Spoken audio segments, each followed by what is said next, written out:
Christmas sweater today. Yeah, you likes, huh? Yeah, I do. I'm a fan of Christmas sweaters. Yeah. Wife got this one for me. Fa la la la la. Oh, it's I'm feeling mildly festive. It's kind of a Jordan brand ugly Christmas sweater. Okay, it is. It is. I'm for it. It's super comfortable. You know what? You know what that is though? You're wearing it just because you're in the holiday spirit. That's true. But the person that buys that sweater and then wears it to an ugly sweater party is the person that is actually way too cool to be at the ugly sweater party, you know? Like, they're just like, oh, I'm not going to buy a real ugly sweater. You're wearing a Jordan ugly sweater. If you're at an ugly sweater party, you can't do that because it's not ugly. It's Jordan. It's bougie-ass it is. ugly sweater. It is. So it makes it acceptable to wear on every other day. Yeah. So you wearing it on a day like today, Because I'm going to the game. I say that's a good-looking sweater. Yeah. If you were to wear that to an ugly sweater party, Which I would do. shame you. I would shame you. I would 100% do that. No, you need to wear 100%. something actually ugly. Well, to be fair, I would wear this one, but I also do have I had some heinous ones too. That's right. And I'm talking like half-inch thick wool. Yeah. That's the way you go. That actually matters too to me when we're talking ugly Christmas sweaters. Yeah. Like the one I have on right now is very thin. Mm-hmm. And it's also very, very soft. Yeah, it looks comfortable. It's a very comfortable shirt, not gonna lie. Part of the ugly Christmas sweater, like the appeal, so to speak, is it's not only just how ugly it is, but how uncomfortable it looks. Okay. Does that track? Yep. Because like if it's like I want it half-inch thick wool, I mean, you want me sweating. Yeah, sweating and you're getting that itch under the neck. The Tyrone Biggums. Oh yeah, at all times. Like that's part of the grading process for an ugly Christmas sweater. Yeah. Okay. That's fair. That's fair. I have one, or just it should be really funny. Like go funny. Totally fair. Like and I have the profane even. I have the Mike Tyson Merry Christmas Yeah, there you go. sweater. I own that one, and Nice. I will wear that from time to time. Hell, I'll wear it. Probably not that this is too close, in my opinion, to or too far away from Christmas to be wearing the Christmas sweater. I do appreciate you were wearing that for a reason. You're going to a basketball game tonight. Yes, I will be at a basketball game tonight, so it is both festive and Jordan brand basketball. There you go. So there's a reason for it. But or you go for just something that you find at Goodwill. And you're rolling the dice. I firmly believe that part of that itch is not just the wool. It's the Goodwill coming off on that bad boy. Oh yeah, 100%. Yeah, you're definitely wondering where it came from. 'Tis the season, though. Happy holidays, everybody. Jeff Rust, how are you, sir? Oh, just dandy. Are you in the holiday spirit today? Sure. The closest we've got to the Christmas sweaters at the Rust House is the matching ugly Christmas sweater T-shirts. Look, you don't have a budget for ugly sweaters because your budget on clothing is filled with pop culture references. Yeah. And look, you keep up with that quite often. Well, much like our matching ugly Christmas sweater T-shirts, my wife says, "Why is the carpet all wet, Todd?" And mine says, "I don't know, Margot." Great line. Yeah. What is that from? Great line. Oh, Christmas Vacation. Mm-hmm. Oh, that's right. Yeah. Julia Louis-Dreyfus. Yes. Big tree, Griswold. Where are you going to put it? Bend over and I'll show you. Wasn't talking to you. You got a lot of nerve talking to me like that. I need to throw that one back on. It's so good. I need to throw that Always one good. back on. It's so good. It's just a quote machine. Like Cousin Eddie. Yes. It's so bad that he is a absolute weirdo. Absolute lunatic. Yeah, he's gone off the deep end. Oh, you think? I mean, I got Just to. a Is he touch. still shacked up in Canada, or has he made it back across the border and into jail? You serious, Clark? Yes. I think. You I think he's still in Canada. still in Canada? I think. All right. Look, if you're gonna go crazy, go crazy. Yeah. Don't just go halfway, Yeah. right? Yeah. Absolutely. I mean, isn't there a picture of him actually no, I wearing got- tinfoil? Yes, he's done stuff with tinfoil hat on. I do see. I don't know where he's at. Oh, we got legal issues. That's a big one. Oh boy. A There's lot of scrolling. Yeah, we're scrolling. Yeah. Yeah, I don't know. I think. Well, I'm looking at California and Vermont arrests here. I think he's. Traversing the nation's local jails. Yeah, it's not good. Yeah, but Cousin Eddie. kind of maybe he went too method with researching Cousin Eddie. All right. Save the neck for me, Clark. Now, how is he related to Dennis Quaid? Are they brothers? Brothers, yeah. Yeah, I think they are brothers. Yeah, Yeah. all of them can't be great. No.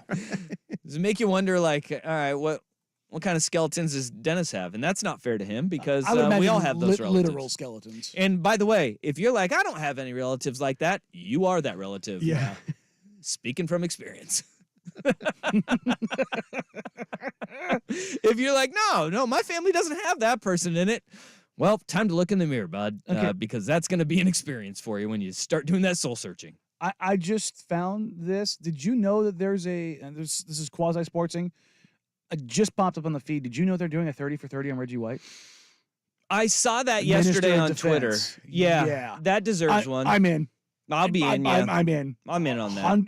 100%. I am in. The man had a move called the hump move. It was unstoppable. Yes. It was on. He was an incredible football player, but his story is just as incredible. Mhm. You know, from the University of Tennessee, and then being really the first free agent to go to the Green Bay Packers, and his entire career, his story it's incredible, man. He was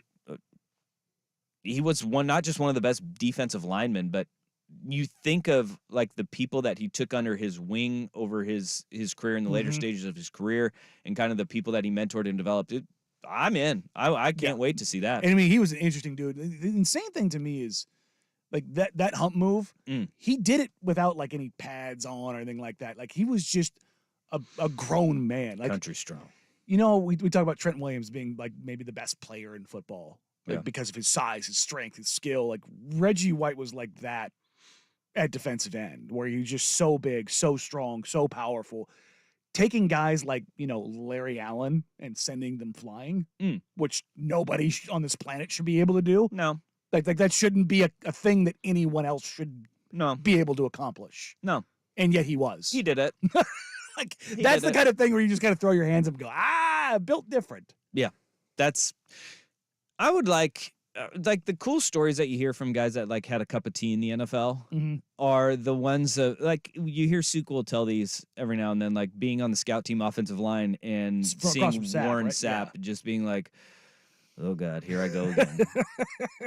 I'm about to go for a ride. Oh boy. Some of those stories though are incredible when you hear of like guys, they have these one-on-one matchups in their life, and it's like his career was amazing, but he also made mine so short.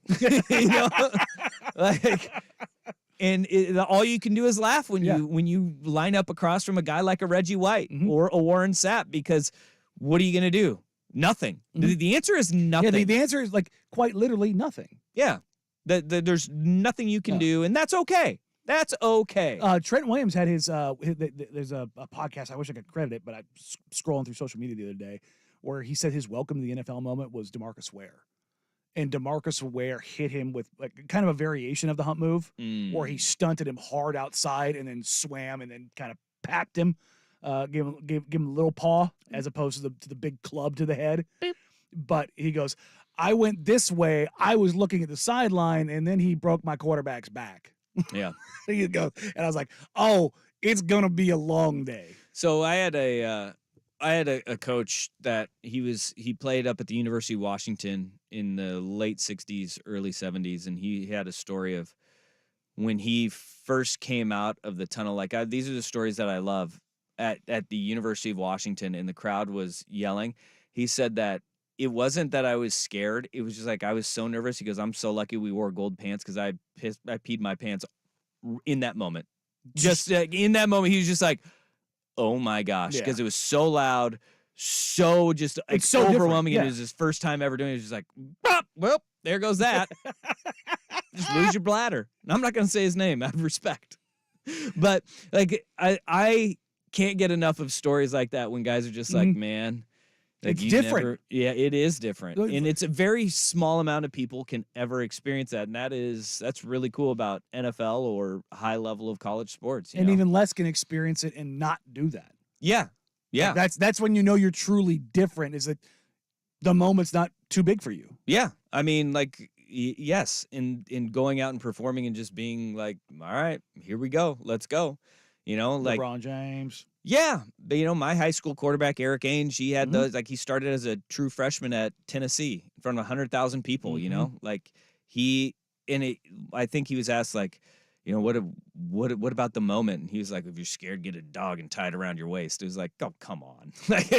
How long have you been workshopping that one? His whole life, but like that, and his dad had said that, I don't know, a billion times to us growing up. Remember, like, what family does it come from? The Ainge family. Right. His dad was coaching 6th grade basketball. Just put me on the bench going, you got 5 fouls. Use them. Use all of them. Like, don't be scared of anything. Don't let anybody show you up. But, like, you can't imagine being in those situations and being in those moments where, think of that, 100,000 people all just, like, screaming for you and your teammates. Like, that's crazy. Or at you. And going into a hostile environment and knowing that nobody there wants to see you succeed. Nobody there. Yeah. It's like being here today on this show. Yeah. Whoa. Actually, it can be like when you're taking a dump on Twitter and you're scrolling Twitter, right? You're just sitting there and you're catching strays, and you got 100,000 people out there. They're just yelling at you on Twitter. Come on, man. But these people are in real life, right there in front of you. Yeah. All right. I don't know how we got there. That's very sportsy. I know. I was just scrolling. I got so excited. I saw the Reggie White 30 for 30. Reggie White's across all sports, one of my favorite players of all time. I wasn't even a Packers fan. Reggie White made me a Packers fan. Like remember, I mean, we grew up in the same time period. Like the Packers were on TV all of the time. Yeah. And look, man, it was hard to watch Raiders games, even when they were good then. It was just up here, Packers were on. And Reggie White was so bleeping dominant. Now that I think about it, that team had a lot of a-holes on it. My God. Brett Favre, Mark Shimura. Sharper was on the last version of that team, right? I don't know. But you had multiple guys that went to jail. Yeah, you did. Yes, you did. I don't know. No, I don't think he was, because he was Cowboy Saints, right? Wasn't Sharper on the Packers in the early years? I don't know. But they had good guys. I mean, you have Reggie White, who countered the bad guys. That's what I mean, yeah. He was a good guy. Desmond Howard, he seems like a good guy. Yeah. He was on that 96 Super Bowl team. God, that team was really good. Yeah, Sterling Sharp. Yeah. Yeah. Who does, like, he gets just overshadowed by his brother, who's one of the best tight ends ever to play the game. Yeah, 2 brothers playing in the NFL, really dang good. Really dang good. Yeah, both very good. Well, Don Beebe was in that team too, right? Beebe was a Buffalo Bill. I think he may have been on the Packers in 96. I was saying, I think he was on that team. Don Beebe, fast white guy. This is turning into just dudes sitting around saying names, and I love it. Yeah. Yeah. Like Don Beebe was like one of those guys where you're like, oh, wait, he's really fast. Like Don Beebe, high school football coach now. No kidding. Yeah, Beebe was on that team with Keith Jackson and Antonio Freeman. And Robert Brooks. Aurora University, the Spartans. He's a college football coach. Oh. I have no idea. He went to Chadron State. That's where, isn't that where Danny Whitehead went? I think it might be. Your Whitehead knowledge would be better than mine. One of those small Nebraska schools he went to. Green Bay Packers, 96-97. Buffalo Bills, Carolina Panthers in between. Yeah, you look at that team, man. Goodness. There's a lot of people on that team. Yeah, no wonder they won the Super Bowl by $1 billion. That team was loaded, man. All right. So there you go. All right. Well, we sported way too hard here at the very beginning. It happens. Yeah. It's December 8th. It's a football Friday. We got a lot of football that we need to get to. We got some basketball that we need to get to as well. I want to hear from the folks that went to Dave Chappelle last night. We had a bunch of listeners at the end of the show yesterday say that they were going to Dave Chappelle. I wonder how Chappelle's show was. How was it? I'm assuming that it was very funny. But arena shows are different. I would much rather see a comedian in a smaller venue than a larger one. But you just can't do that with him or Kreischer or Segura or Burr. Like, you just don't. Which makes it that much more cool when they do When you can catch dip the in meals. and do it and work new material in a small room. I saw Jerry Seinfeld at the Schnitz back in the day. No kidding. Did you? Yes. It was like right after the first season had What aired. was the deal with that? How Yeah. was that? What's the deal with Great Nuts? I saw Dolly Parton at the Schnitz. That's I think that and like school plays are the only times I've ever been to the Schnitz. Yeah. I feel like I need to probably go back again at some point, but Dolly Parton, I remember that concert. My parents made me dress up. I was Yeah. not a fan of it. The only thing I've seen at the Schnitz is Brian Regan. Wore like a camel hair coat. I remember that thing. It was very uncomfortable, and I was like, I don't like this. I feel like that's like the biggest venue you can go see a comedian and still have it be like remotely intimate. Intimate, yeah. Yeah. Like once it passes like theater level, it gets to be even the small arenas. It's just like, whoa. Yeah. Because part of like seeing a comedian is seeing their facial expressions, them like being close to them makes you Feeling feel the more energy. funny. Yeah, Like, yeah. and not even the people that like work crowds, just in general. Like you great comedians, you can feel their energy. Yeah. All right. So let us know on the Vancouver Ford text line, 503-864-6326.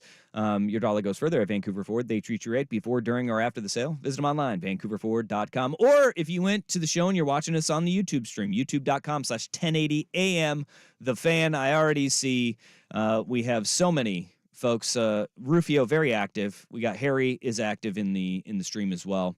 So go be part of the stream, be part of that comments community, because boy, is that an adventure. It's an adventure Indeed. to have in there in the YouTube comment stream. So we got a lot of sport that we got to get to today. It is Football Friday. We'll dive into the NFL weekend that will be. We got some great storylines and some individuals that are on the precipice of history this weekend in the NFL. Week 14, that's sad.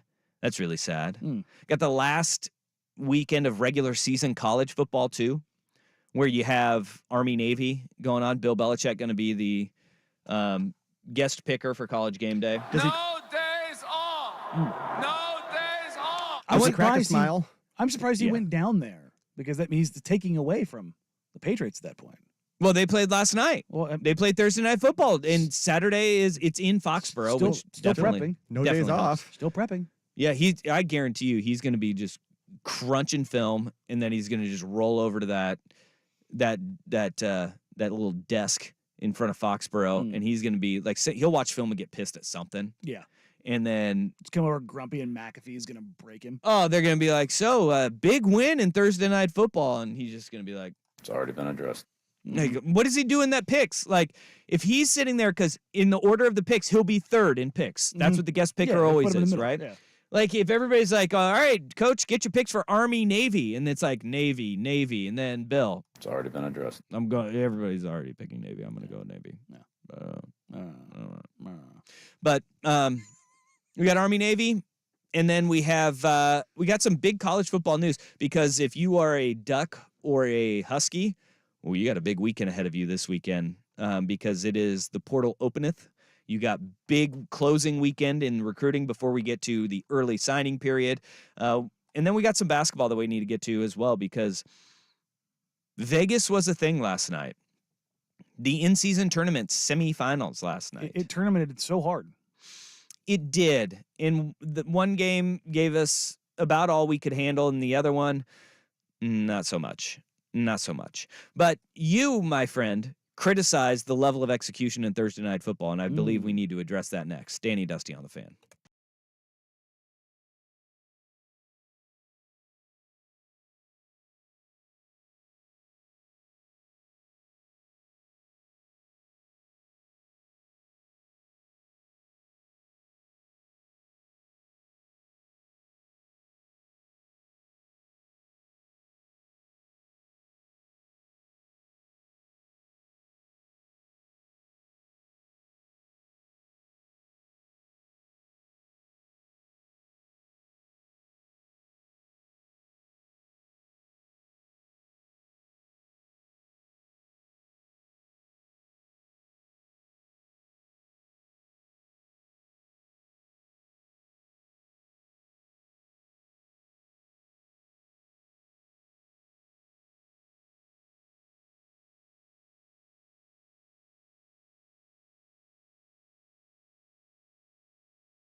by halftime of the game. And then the game that we all thought would happen happened in the second half. 8 total points scored in the second half. New England wins 21-18. And you said that you were going to the remix game and that you would have higher level of execution at that than in the Thursday Night Football game. And there was. No. There was. I argue Great basketball. the best event on television last night was not either of the semifinal games of the in-season tournament, because the Pelicans just didn't even show up. It was Thursday Night Football. Riveting television. Bailey Zappi Womp womp. and Mitchell Trubisky. This team blows. They do. I think what we saw was 2 bad teams playing football last Just night. so we're clear, Yeah. Giannis did not outscore the combined No. Patriots Steelers. No, He missed it by 39. 2 points. Missed I it think. by 39. 2 points, 37-39. 39. Coward. 39. Yeah. Well, come on, Giannis. What are you doing here? Unbelievable. How could you not go for it all and get to 40 at least? His coach. I thought that we were going to see, though, at the beginning of the game, I thought we were going to see the offenses both stall out a little bit earlier. And look, this is the most frustrating part about watching the reaction to that game is that people now believe like Bailey Zappi is really good. Didn't you get a text message from somebody about that? Yeah, you. But no, social media was like Mac Jones deserved to be on the bench. And Bailey Zappi at the beginning of that game, he made some really good throws. I mean, it was pretty impressive.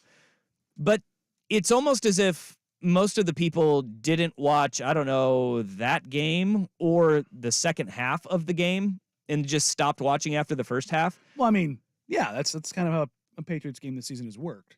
I will tell you this. You don't watch the second half.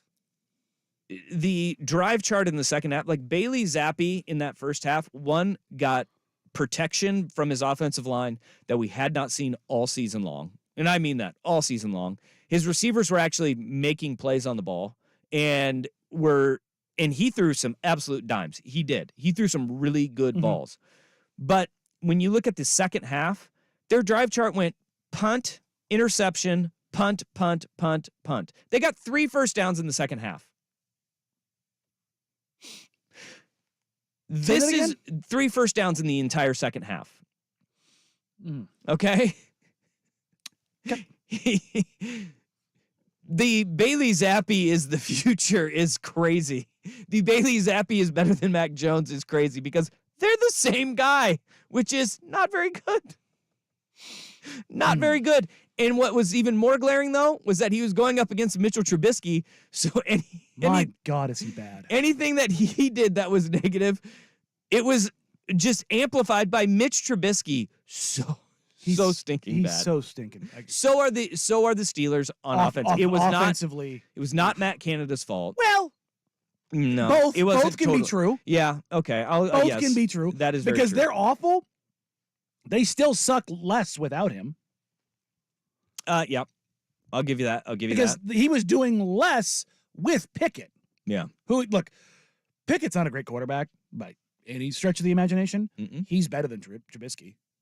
Oh yeah. I mean, Trubisky's he is a average. This might be rude to average backups, but he's an average to below average backup. I think he is. I think that is what you're looking at as an average backup. I mean, he's like at the line, right? Yeah. It's, You're looking at like that line, 22 of 35, 190 yards, a touchdown, interception. That is, you'll take that out of a backup quarterback in the NFL. Okay. The reality of it is that we saw in Thursday Night Football 2 franchises that have historically been really good, and their defenses are good. New England's defense is good. and it's missing guys. They are inept offensively. Oh, Both God, those teams yes. are. And Bailey Zappi, it was really easy in that first half. He just finds Hunter Henry and throws a couple of touchdown passes to him in the first half. Happy birthday, Hunter Henry. But after they kind of take care of the Hunter Henry issue that their defense had, the offense kind of bogged down in the second half. And that is the story of what we see in bad football teams. This is 2 teams that have whiffed after you go and you try to get you try to replace the legend. This is what usually happens, and this is what makes what Green Bay has been able to do So over insane. and the team doesn't get enough credit for it because they're awful outside of the quarterback position. Mhm. The Chargers have been really damn good at the quarterback position For a very long time. decades. Yes. For decades. They've gotten it right Mhm. for decades. And it is a People forget Drew Brees to Phillip Rivers to Justin Herbert. Like, that is absolutely bonkers. and yes. But it's everything else around that Yeah. franchise that is so hard. And it's, well, that's not true.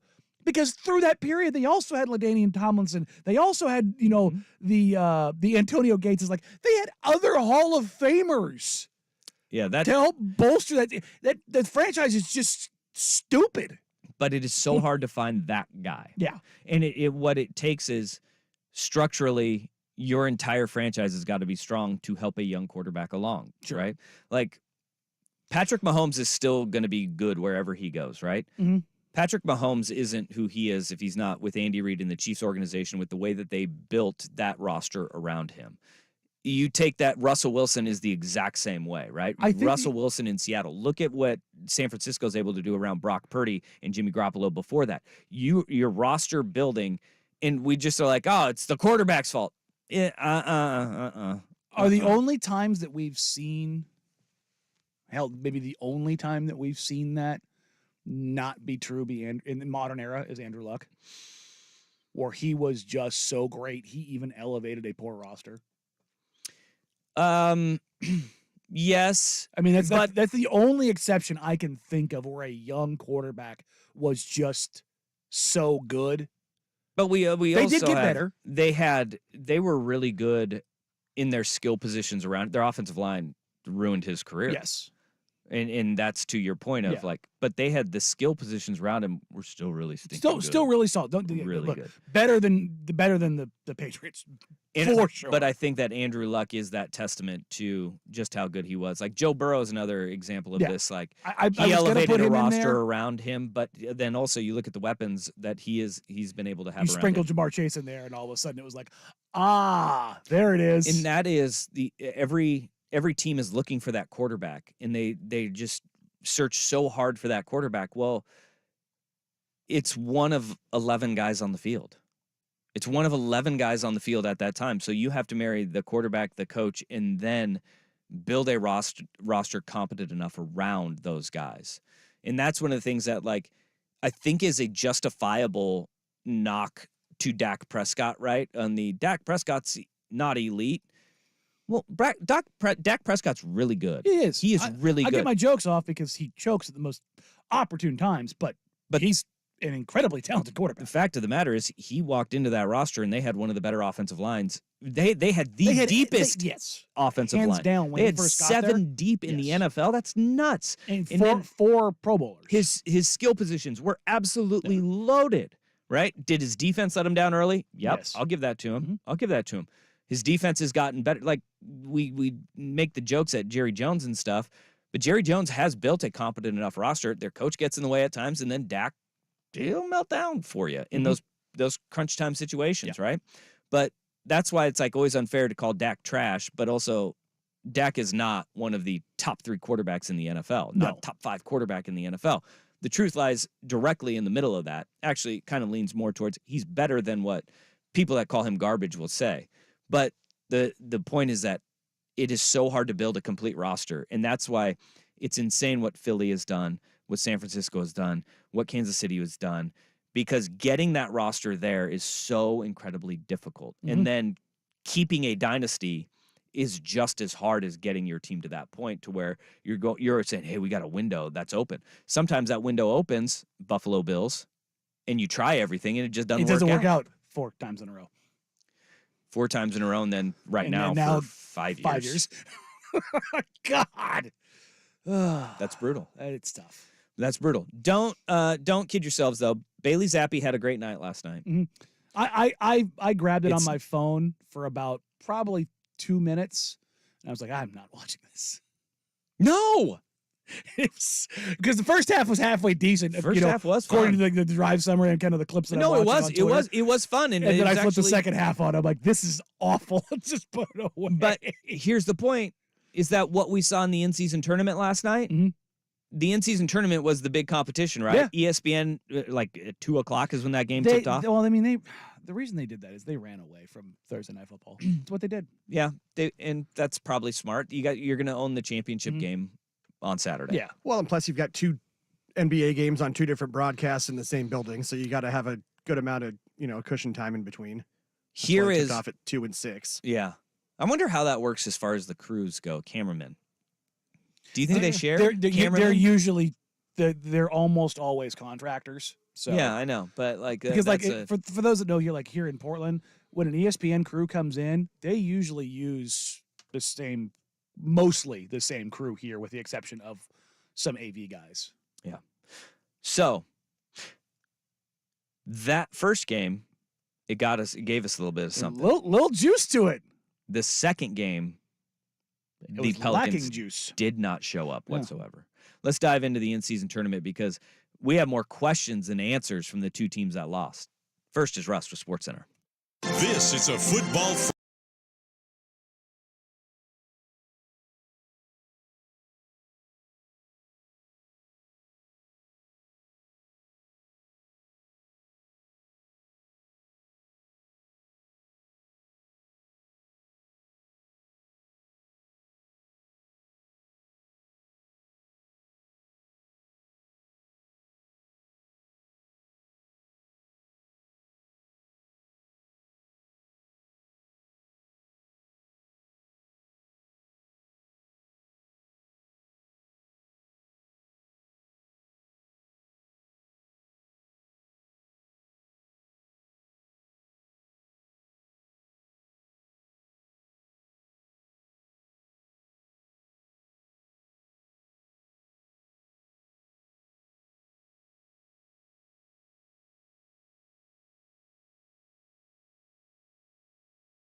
119, advancing to the final where they will play the Lakers, who absolutely dismantled the Pelicans 133 to 89. Let's start with the first game because it is not all rosy in Milwaukee with Damian Lillard and his new team. They were in that game till the very end. They were. And then Tyrese Halliburton, he was on one. Like, he had a finish at the rim where he went up and under, an incredible finish in crunch time where you're just going, he is not going to be denied, right? And anytime that lead got down to 3, he would answer with a big score and just took over the basketball game. This is going to sound maybe blasphemous and maybe hot takey. Tyrese Halliburton is a top 5 player in the NBA. He's that good. He's that good. He sure is seeming like he's playing that way right now. He's the most efficient scorer and creator in the entire NBA, and that includes Nikola Jokic. Okay? According to Cleaning the Glass, the wonderful stats site that uses all of the analytics to filter out garbage time and adds puts things in perspective as a kind of a collection of analytics that are very, very useful and used by front offices. Points per shot attempt, he is in the 100th percentile, meaning he leads. In assist percentage, i.e., creating assists for their team, he is in the 100th percentage. Well, he went 27 points, 15 assists last night. And like, to where you're not crazy is that the comps that he's getting right now are Steve Nash. Yes. Well, and it's juiced Steve Nash because Steve Nash didn't shoot, well, he shot percentage-wise like this. He didn't shoot volume-wise like this. Remember, Steve Nash, MVP. Mm-hmm. Tyrese Halliburton right now is profiling as a league MVP. He's really damn good. That's how good he is. He is, this is kind of insane to say with Steph Curry alive and playing in the NBA, Halliburton might be the best shooter in the NBA right now. That's tough, but that's the level he is performing at. Like I said, points per shot attempt over 100 possessions, he is at 139, which is shattering like records. Last night, it wasn't like his best 3-point shooting night that he's had. 3 for 9. But you don't take one game in a vacuum. What you do is you look at the body of work, and he's been absolutely insane throughout this entire season. Dusty, he's shooting 44% from 3 on the season on volume. The thing that I love about watching him now is that now you're starting to see a little bit of that dog is coming out in him because he goes up and he makes that bucket at the end of the game to just basically ice it, and ESPN caught his reaction.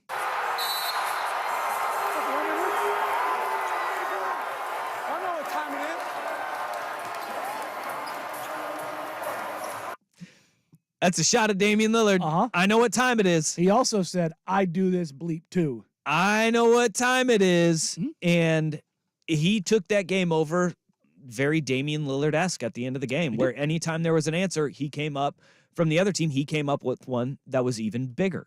And the reaction from Dame, and this is what I love about Dame, because his answer post-game, because, of course, everybody's looking for that soundbite. Oh, yeah. It was spot on from Dame.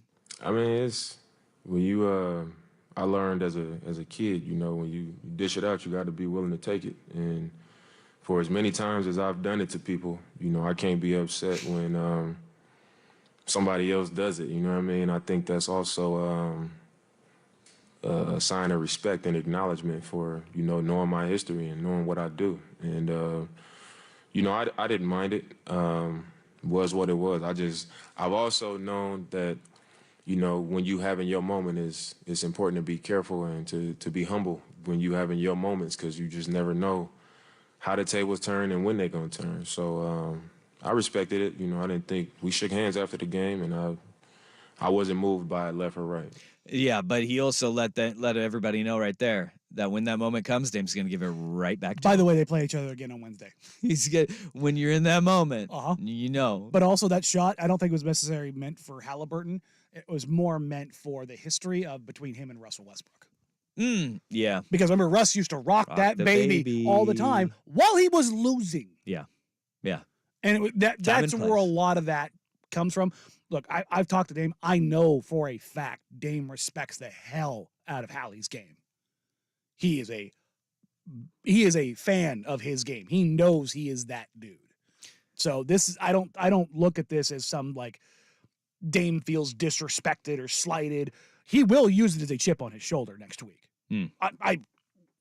Without a doubt, that is going to be something that he is talking about to himself in his head going into that game. But this was the storyline coming out of the game. It was Damian Lillard's team falls short. Totally unfair to just put it on one guy in that moment. But Dame did struggle from the field early in the game. He did start coming around. I think he didn't get his first bucket till second quarter. He did come around late.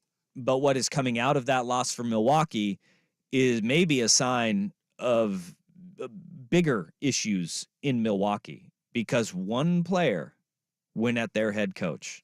We'll fill you in next. Danny Dusty on the Fan.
Bobby Portis down low that is a headache for guys. Crazy eyes.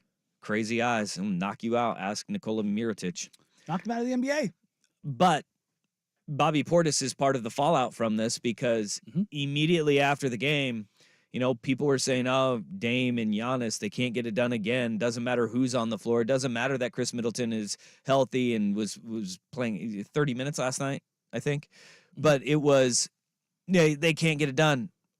Almost immediately afterwards, you had multiple reports, including one from Chris Haynes, that Bobby Portis had confronted Adrian Griffin, their head coach, after the game in the locker room about him needing to do more for this roster and him needing to do more for this team because, look, it's been tumultuous as to his to say start. the least. Because we know of the Terry Stotts departure before the season even began. First week of training camp, Terry was out of there. And there's been like this looming cloud over, does Adrian Griffin have what it takes to be a head coach in the NBA? So let's kind of set this up, the framing for this. Eric Nim from The Athletic covers the Bucks, one of the best beat reporters in the NBA. He wrote an article yesterday before the game, kind of detailing how things were shaping out for the Bucks, who are 15-6 going into the game.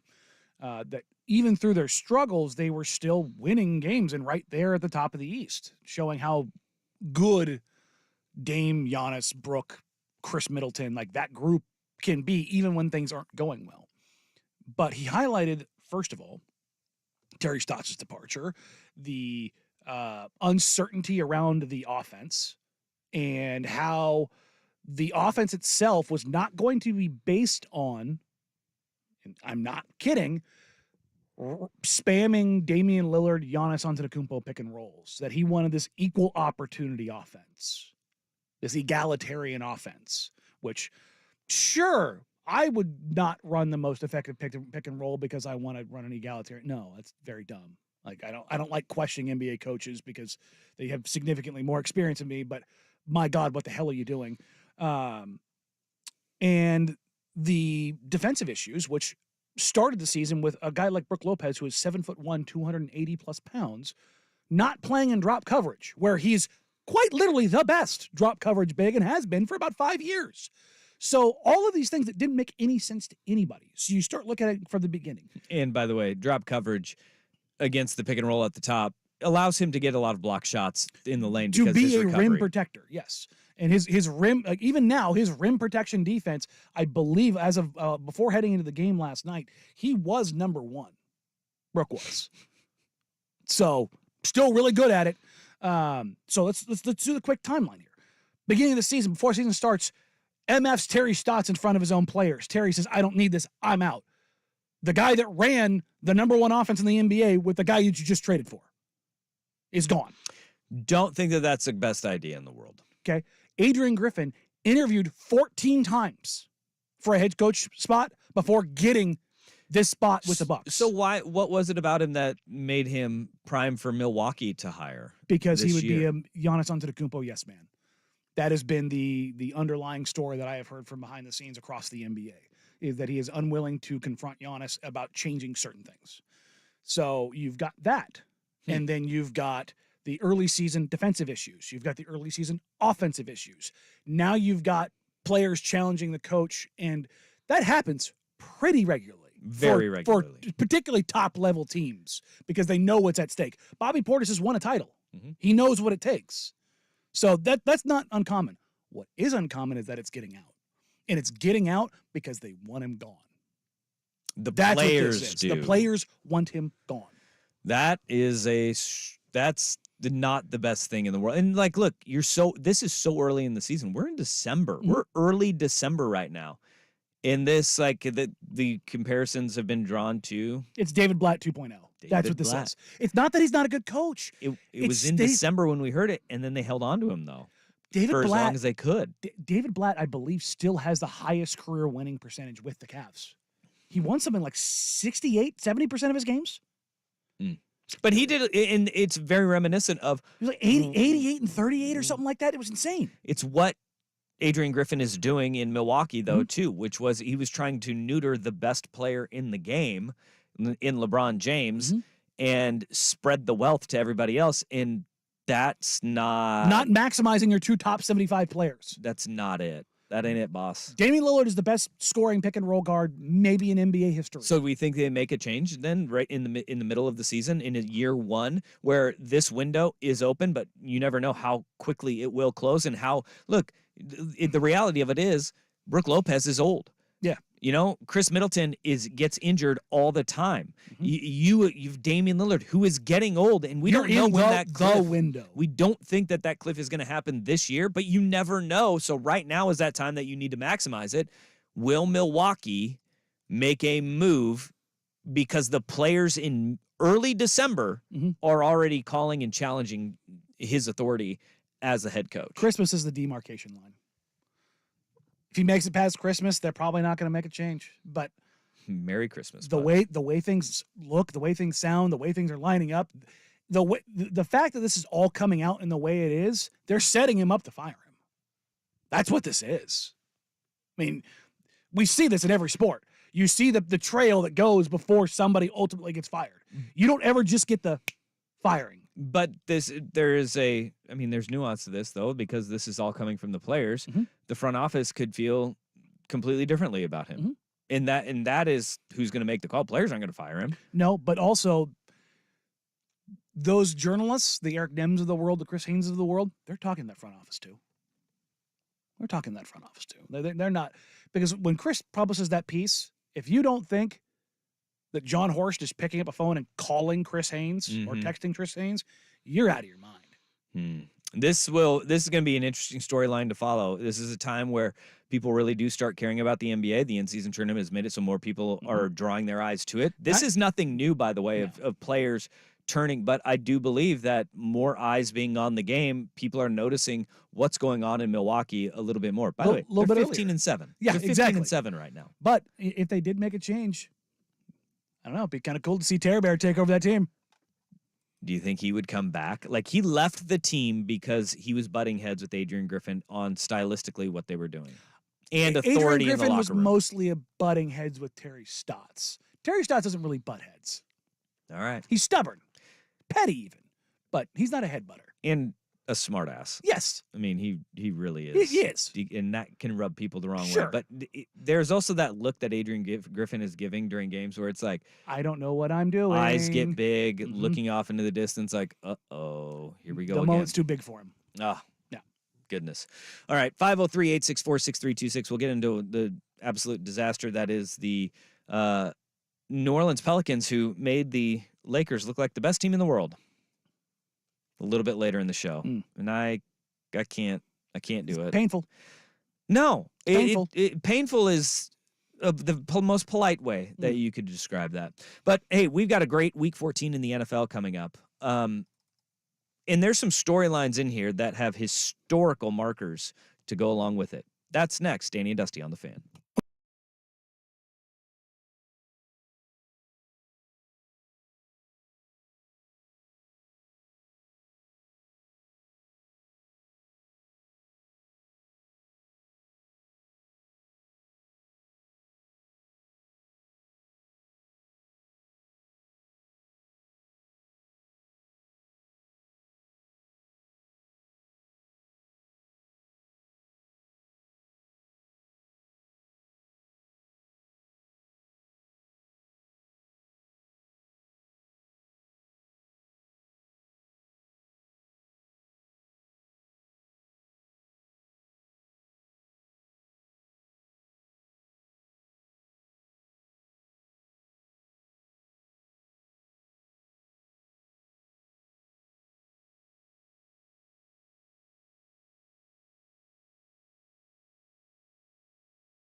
thefan.com or right there in your Odyssey app.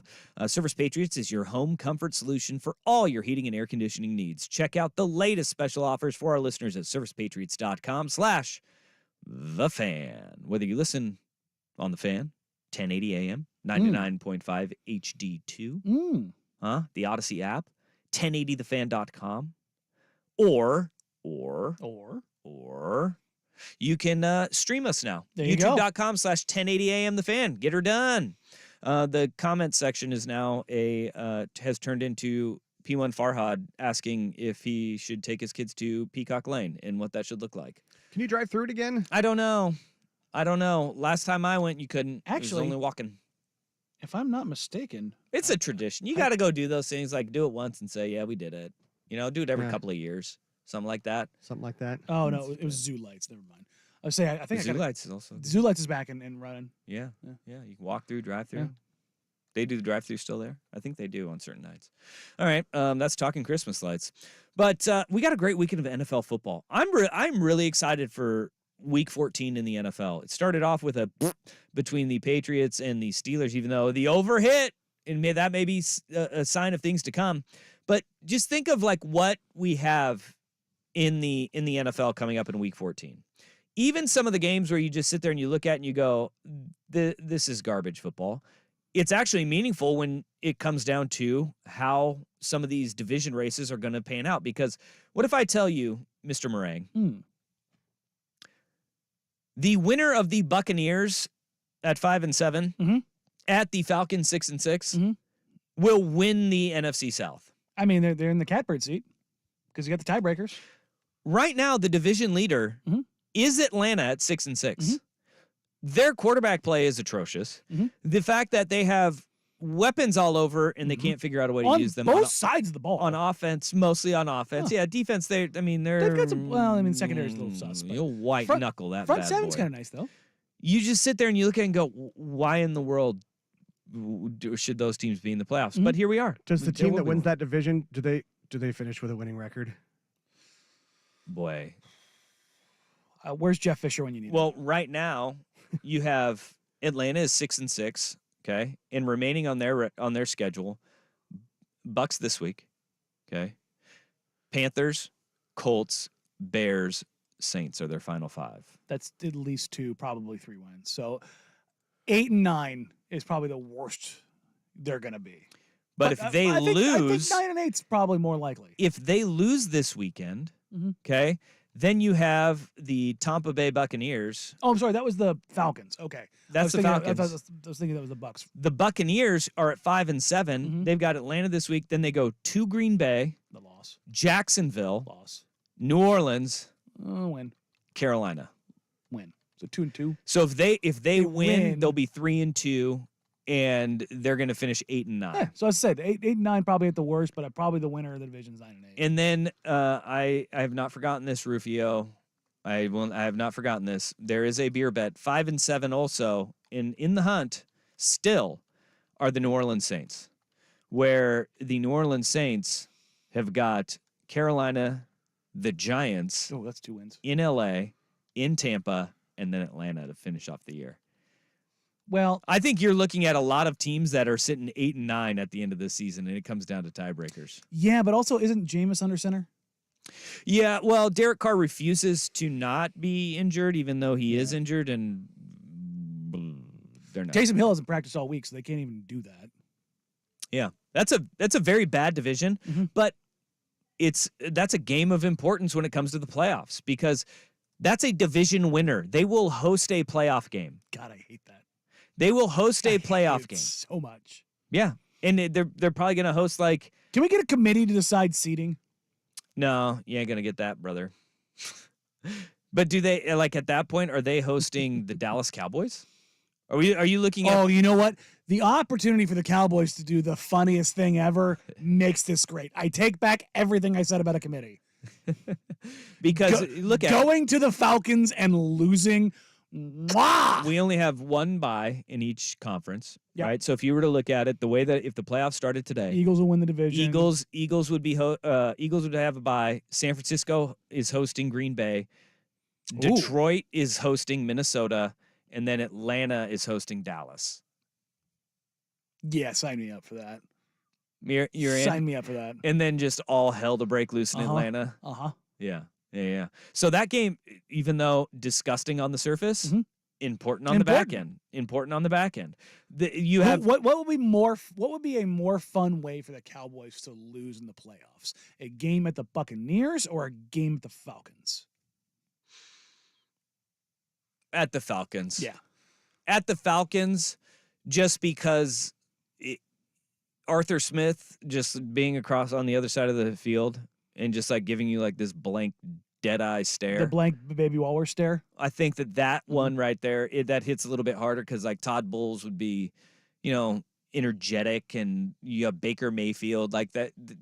If Desmond Ridder or Taylor Heineke beat you with Arthur Smith, that ain't it, boss. Like that's very sad. That one hurts, right? That's very, very sad. Like, but I mean, the most hilarious playoff loss for the Cowboys would be running roughshod in Atlanta and stomping on whoever they play in the divisional round, and then just absolutely getting routed by the Niners or the Eagles in the NFC Championship game. Because I could see that happening with the Dallas Cowboys as they're constructed. We saw it happen. And then we could see, well, not in the conference championship game, but we did see it this year and last year. We've seen that happen with Dallas. But Dallas, like Sunday Night Football, that game, I usually roll my eyes at them forcing, remember when they used to force like the Giants and Cowboys on us on Sunday Night Football? It's like nobody wants to watch this game. The only people who want to watch this are Cowboys and Giants fans, and everybody else is saying, please God, literally any other matchup. Yes, I even mean like Bengals Colts with backup quarterbacks. Yeah, there we go. But if you look at Dallas this year, they go and they get the Phillies in Jerry's World this weekend, which I think that'll be a fun game because they do play a lot better when they're at home as opposed to when they're on the road. But if you look at the two best teams that Dallas has played this year, they got absolutely throttled by the 49ers on the road this year, 42-10. And then we remember just a month ago, the game in Philly, 28-23, which it gave you a little bit of drama. Now you have an Eagles team that they're licking their wounds, man. They are backed into a corner. They're underdogs heading to Dallas because they're beat up. It doesn't look like you have Jalen Hurts, who didn't look right at the end of that game. We don't know kind of how sharp he's going to be, even though, look, his belt, he got evaluated for a concussion in that one, and he was able to return.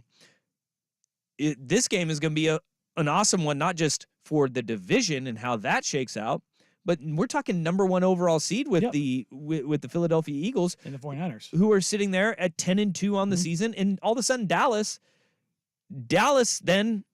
The head-to-head is split between the two, and they both are 3-loss teams. And coming down the stretch, if Dallas does win this game, you would have, and just take San Francisco and Detroit if they win as well. You have 10-3 Philly, 10-3 San Francisco, 10-3 Detroit, 10-3 Dallas heading into the final 4 weeks of the regular season.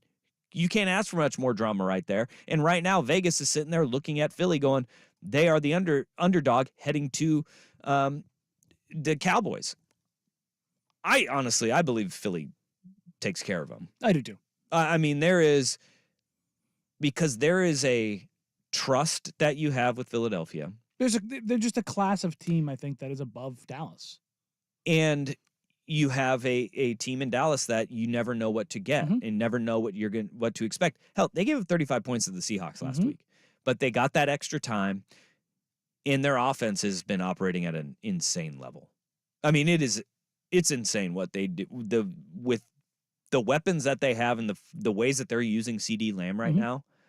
CeeDee Lamb, they're unlocking him like the gadget that they use the elite receivers across the league. Like you use Tyreek Hill, Just like you use getting him Deebo the ball Samuel. in space and letting him do what he does.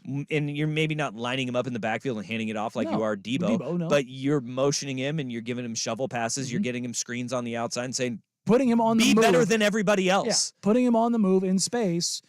Some quasi early 2010s college football-esque operations, as it were, with the integration of what Mike McDaniel's done in Miami with attacking off of motions at a level we've literally never seen before. And I think NFL is a copycat league. And when you start seeing this stuff and you go, hey, we have one of those kind of guys too. What happens if we start doing that? It turns out it works. It turns out, good idea. Great planning. Do on you your think the part. NFL addresses that? What? The in motion at snap? Do you think that's ever something they ever No. change? No, as long as you're not moving forward, you're fine. I mean that leveraging is the cat and mouse part of it. It's No, the chess I get match of the game, and I don't think you need to address it because it makes the game more interesting. And it's not like it's an unfair advantage that the offense is getting because the defense has an opportunity to react as well. They're not getting a running start at you; they're running laterally down the line of scrimmage. Mhm. You know, I mean, I don't know why they would want to change that. I looked at it as more of a way with scoring up so much across the NFL.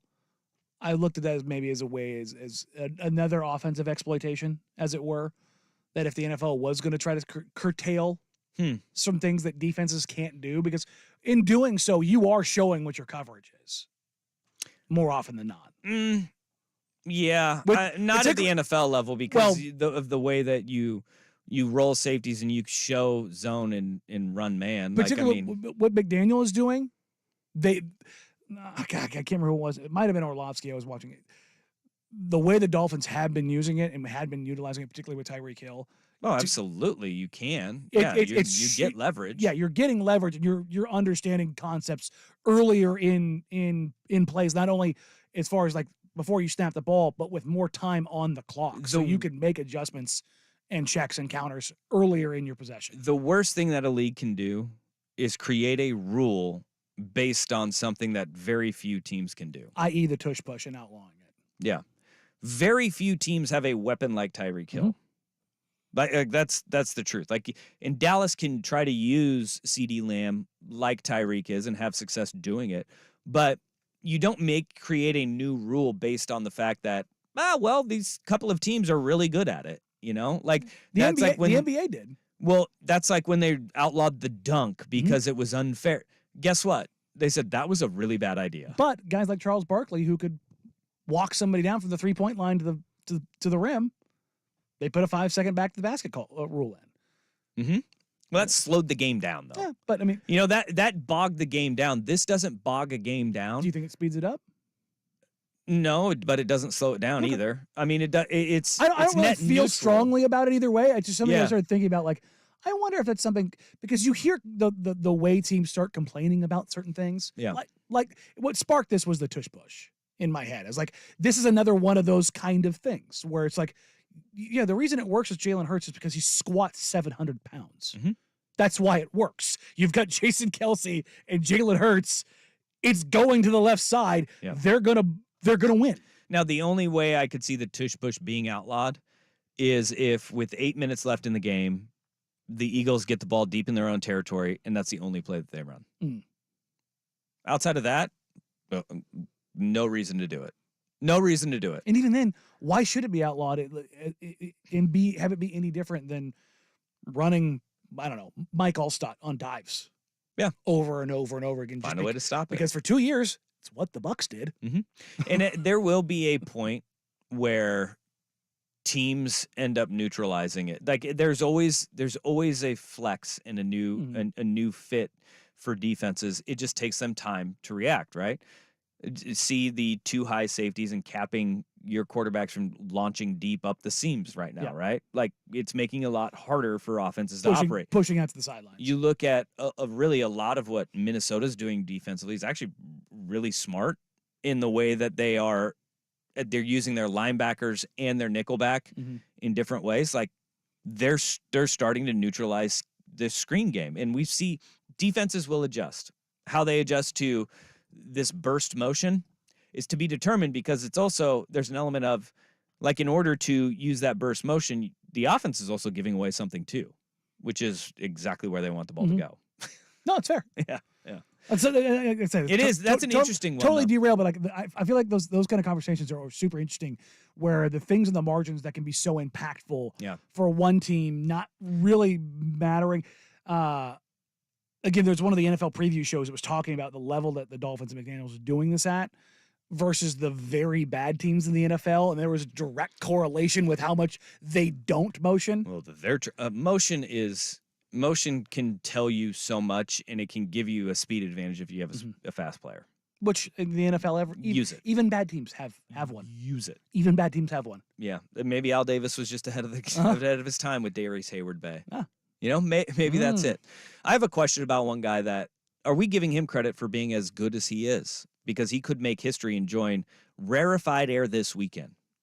Next on The Fan.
That's a good list. I'm a That's a good list. Jamar Chase sycophant.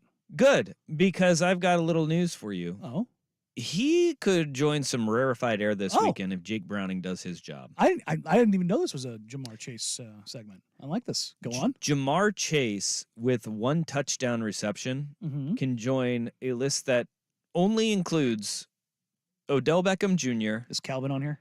Randy Moss, and Jerry Rice. Oh, Those are the not only even three even guys. Calvin. No. Wow. Okay. OBJ, Randy, and Jerry. Who probably had the first or the best first 4 years of any wide receiver. If Jamar Chase gets 1 more touchdown in the remaining games of this season, he will join the 3,530 touchdown club. 3,500 yards receiving, 30 touchdowns within your first 3 years of your career, which means you're averaging over 1,000 yards and 10 touchdowns per season in your first 3 seasons in the NFL. Man. And if he does it this year, if he does it like this week, then you can rule out the conversation of, well, he played in more games because of the fact that they played 17 last year and he's going to be doing it with 5 games to play. Like, he'll do it with a cushion if he gets a touchdown from Jake Browning this week. And I feel like we do lose a little bit of just how great Jamar Chase has been. Think of the conversation before he was drafted. It was, did the Bengals go Penei Sewell and say, we're going to protect Joe Burrow after he got his knee shredded due Blown to the apart. offensive line just being absolutely atrocious his rookie year?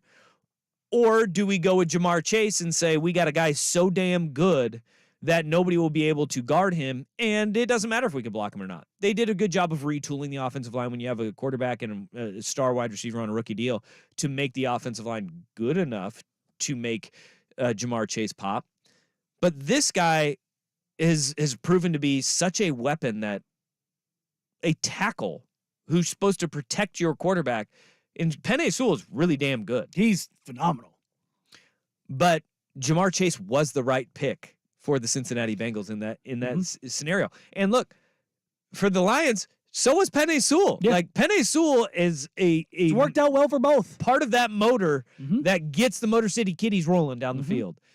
But Jamar Chase, a wide receiver, and we're seeing this across the league, the importance of the wide receiver position is amplified. I still think tight ends deserve more respect than what they deserve Sure. because they're receivers and offensive linemen. But Or if you're Travis Kelce, you're just a wide receiver. yeah, well, he blocks. He blocks. He used to. He blocks. He used to. But Jamar Chase, I think he is still undervalued for what he is able to do, because his explosion, everybody knowing where he's at on the field at all times, Mhm. still unstoppable. Also, the difference between Tyreek and Jefferson and Diggs, and they're all fantastic wide receivers. Mhm. Jamar Chase has one thing on all of them: size.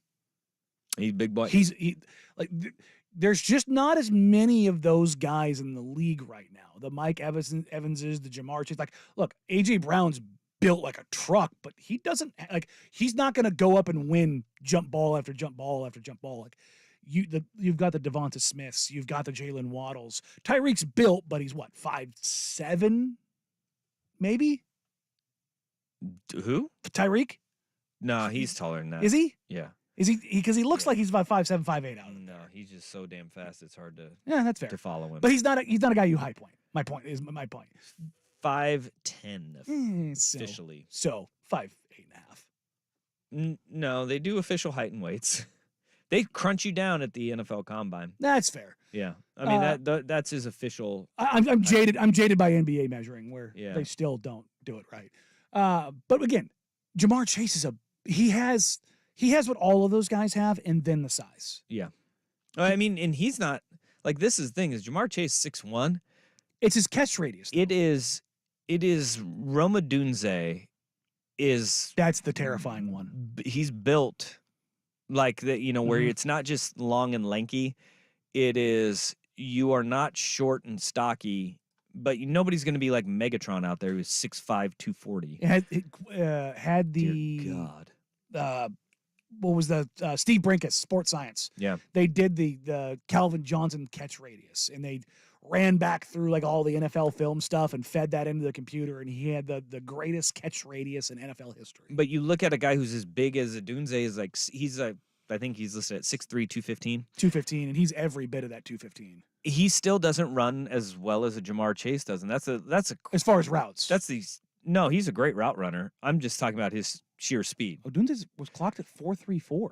He is not as fast as Jamar Chase in that wide open field, right? I mean, I will seeing it up close and personal. Like Odunze is big, strong, and fast. He is. Jamar is 4.38, which again, I think Odunze. That's who I think he profiles as is Jamar Chase. I could see that. That's why I brought him up. No, but Jamar Chase is twitchier. It just looks like he is. Do you think he's straight in faster, or do you think he's twitchier, like he's just in and out of stuff just faster? Yes. Yeah, that I 100% agree with. I think yes to both. But then like Odunze he's a really good route runner. Yeah. And like that's the hardest part of defending him is that he'll push you vertically and then just he's out, and he sets you up so well in his routes, and that's Jamar Chase is doing it better than anybody in the NFL. And he has the ability to fall back on the relationship that he built with Joe Burrow. Yep. And I think even though we had, like, people will say he's top 5, he's top 3, Jamar Chase may be the best damn receiver in football. No, he's mine. Like, if you put Jamar Chase number 1, I'm not arguing with you. But I also think you can make arguments for the A.J. Browns. A.J. Brown's having an absolutely monstrous year. Yep. If you wanted to tell me, hell, Debo is an MVP candidate, even though his receiving yards aren't up there as high as some of the other guys. Debo should be an MVP. Like, he honestly, like, he should be the MVP. He does things that other wide receivers can't do. And so, like, I think there's... Well, the wide receiver position is in such an interesting spot right now because they're used to just be kind of like a couple different molds. You had your red zone threat, you had your take the top off guy, you had your route runner, and then you had your underneath guy. Yep. Those are your basic 4 archetypes. Now there's probably 8, 9 different archetypes where you've got your screen guy, you've got your gadget guy, you've got your over the top guy, you've got your route runner who might also be your red zone target. Like, there's so many different amalgamations of receivers now because of the advancement of the game. Absolutely. It's really fun to watch. It's a ton of fun to turn on the TV, and because of what you're saying, see a guy like Jamar Chase, and then you flip over to another game, and then you get those possession type guys like Puka Nacua or Cooper Kupp that are out there, and then you just have the big freaks like A.J. Brown, like you're talking about. Mm-hmm. Like, it's truly so fun to watch the variance that you get offensively based on. And look, there's a lot of coordinators in the league where offenses that you're saying are bogged down in what's going on. It's not because there's a lack of athletes. No. It's a misunderstanding and a misuse of how they use those guys. Yeah. You know, because a lot of coordinators, even in the NFL, they're so stuck in their ways that this is what we do and this is how we do it. No. The greatest play callers, they tailor everything to their talent that they have on the field, and it makes it a hell of a lot easier when you got a Jamar Chase out there. Turns out it's useful. Coming up next, we'll have a worst day on the web. But first, here's the Big Kahuna, the Sports Center update. You ever had a Big Kahuna burger? This is a Football Friday edition of Danny and Dusty. Brought to you by the Odyssey app. Now, from the Spirit Mountain Casino Sports Desk, a Sports Center update on 1080 The Fan. This update brought to you by A&E Plumbing, Heating, and Air, serving Portland, Southwest Washington, and the Gorge, online at aneheatingandcooling.com. It's hard to stop a train. First on The Fan. After spending just 1 season in Eugene following a transfer from Alabama, Oregon cornerback Kyrie Jackson has announced he will enter the NFL draft and is opting out of the Fiesta Bowl. Over in the NFL, Jaguars head coach Doug Peterson says they'll wait until Sunday to determine whether quarterback Trevor Lawrence will start against the Browns. Lawrence was limited in practice yesterday and will be again today after suffering a high ankle sprain in Monday night's loss to the Bengals. After losing Brett Rippon to the Jets, the Seahawks have signed former Oregon State quarterback Sean Mannion to their practice squad. Geno Smith limited in practice yesterday due to a groin injury and still dealing with a triceps contusion. Vikings receiver Justin Jefferson indeed off the injury report and will play Sunday at the Raiders after missing 7 games with a hamstring injury. The Fans got you covered for NFL football on Sunday. We'll have the Seahawks at the 49ers, coverage starting at 11 a.m. with a 105 kick on Fox and a doubleheader on 910 ESPN Portland. Coverage of the Lions at the Bears starts at 9:30. That'll be followed by the Bills at the Chiefs at 1 o'clock. Trailblazers back at Moda Center tonight hosting the Mavericks. It's a 7 o'clock tip on Root Sports. 9 of their next 11 are at home. The Blazers are 8.5-point dogs. And the NBA in-season tournament championship game tomorrow night. Lakers 3.5-point favorites over the Pacers. 5:30 tip on ABC and ESPN2. Coverage on 910 ESPN Portland starts at 5 o'clock. More sports scores and stories in 30 minutes. I'm Jeff Rust at the Spirit Mountain Casino Sports Desk. Watch and wager on every game at Spirit Mountain Casino with a sports book powered by BetMGM. Learn more at spiritmountain.com. The latest Blazers moves and breaking news. Keep it here on your home for all-day Trailblazers coverage. 1080 The Fan. Sponsored.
It's time for today's worst day on the web. With Danny and Dusty on Odyssey and 1080 The Fan. Oh, really? That sucks. If there's one thing we can count about with news media, whether it's the 80s, the 90s, the 2000s, the aughts, or now the 2020s, whatever vice is out there, they will blame it on whatever social issue is ailing. I remember when we were growing up, Dusty, Jeff, maybe not you, because, I mean, you're old, right? Dang. Yeah. I mean, he's not wrong. Wow. We were more Nintendo. He's not a jerk, but he's not wrong. What were the 70s like? We were more Nintendo. You were more Atari. The point I'm making here is video games used to lead to people dying. That's right. Remember? Yeah. Well, yeah. So did Marilyn Manson. Marilyn Manson. Well, it turns out he actually is a scumbag. Well, no, he is. So they were kind of right about that. Hip hop music, was the that's right. The death of all things. Rock and roll. Elvis Presley shaking his hips was impregnating people everywhere. Well, it turns out that was actually kind of true. Does he have a lot of illegitimates? I think he was spreading the seed. Oh, well, good for him. A modern day Wilt Chamberlain, if you will. Well, and you know why they were afraid of that? Because they felt it too. Yeah, I mean, look. They felt it too. Sex symbol's going to sex symbol. Yeah. It happens. Usually the people that are calling this out are the ones with have the deepest, darkest secrets. Have and all of the skeletons in their closet. Yeah. And even if you, I don't know. Looking at you, Falwell family. Yeah, and also looking at the Oregon Plays Liberty in the Fiesta Bowl. The Squawk Box from the pool boy. CNBC business reporter who decided that she was going to lay the ills of the world at DraftKings. The fastest growing leisure spend is fantasy sports and online sports betting. So I looked further into that and looked into DraftKings, and what you see is this massive growth. So sports betting has only been legal outside of Nevada for 5 years. So in 5 years, it's gone from one state being legal to 29 plus the District of Columbia. So it's had meteoric growth. So I know everyone talks about NVIDIA and its performance this year. DraftKings has doubled that performance. And you understand why. You have this massive secular wave behind it. So the negative impact is that it's all young men. And I parallel that with, or dovetail that with Pew Research, which says that 63% of young men are single. And that's the highest it's ever been. And 50% of those young men have no interest in dating, not even casually. And 30% of those men, or 30% of young men, say they have not had sex in over a year and don't seem to care. Well, let's kind of run through some things here real quick. That was something. It was violently dumb. First of all, we're coming out of a pandemic where, I don't know, I would imagine the young men between the ages of 16 and 20 during that time period got pretty messed up. I would say so. I would imagine the young women in that time period got pretty messed up. Yeah. I would also say, I don't know about that, but also coming out of the pandemic, the economy doing real well.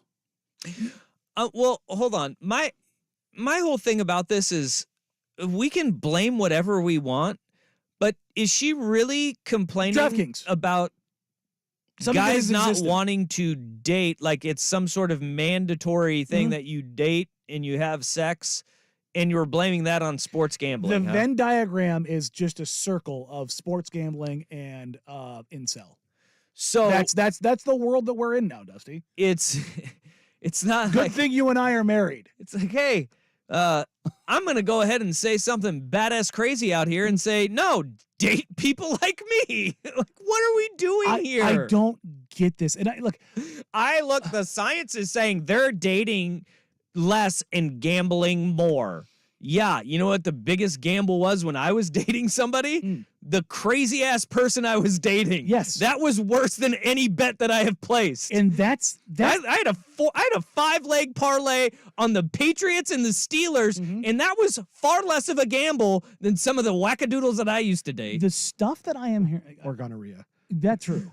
Or that. It's forever. It's forever. Or like luggage. That. The interesting thing about this is, or that you all of us kind of grew up around the dating site era, like the onset of it. But we still I think we all met our significant others in person. Yeah, that was we didn't have other things that initiated that. That the way I hear dating talked about in that whole world, and just seeing some of it play out over on social media, is some of the most terrifying I have ever seen in my entire life. Yeah. And to think DraftKings, that's the one. That's what's holding this back. And not the fact that, I don't know, people are just terrible people nowadays. Yeah. Look, my DraftKings app never threatened to stab me. Right? Or thinking of other terrible people out there. Somebody I dated did. Speaking of other terrible people, I don't know, scammed you over a wedding. Yeah. Well, I mean, yeah, that's not related to me dating. No, but I mean, like there's just those are the bad kind of people that are out. Like, Yeah. that's the pool that you're in right now. I It's love just it. Like, we need more people on Tinder.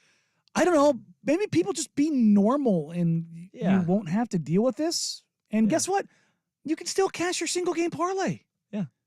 Yeah. It's not a singular circle. I don't understand this. I feel like this is the people getting very upset that like you have married couples that don't want to have kids.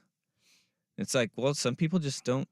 They found that companionship. They found a person they want to be with, but they don't want to have children. That is down, that though. Should be okay, right? People that don't want to get married, that should be okay. Both Because those- when half of marriages end in divorce, that part.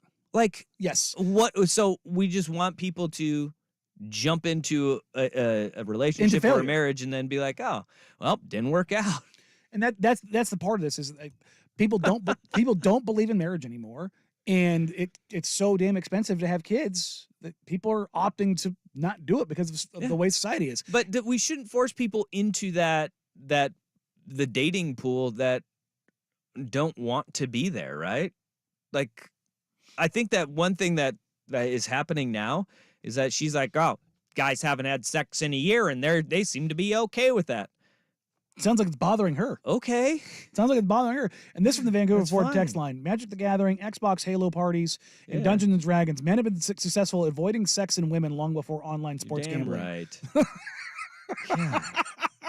Also, fantasy sports have been around a long time, and guess what? We didn't need an app to bet on them. Well, let's face it, all those guys, were they avoiding sex and women, or were sex and women avoiding You them? shut your mouth when you're talking to me. That's a good point.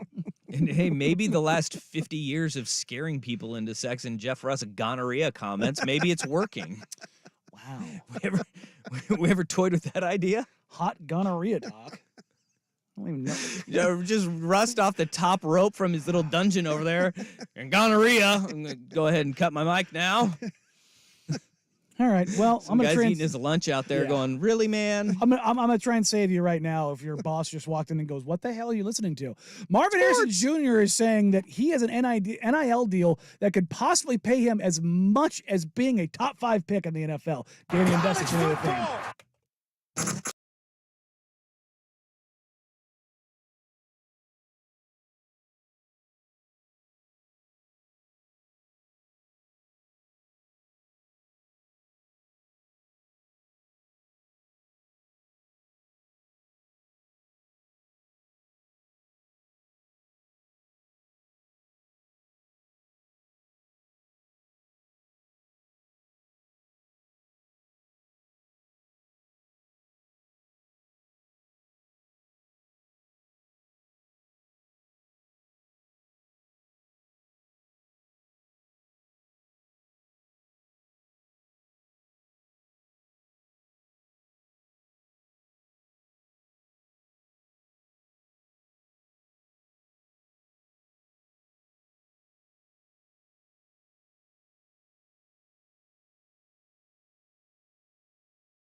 person would be, he's going second, makes anywhere between 20 and 25 million in total cash as a rookie.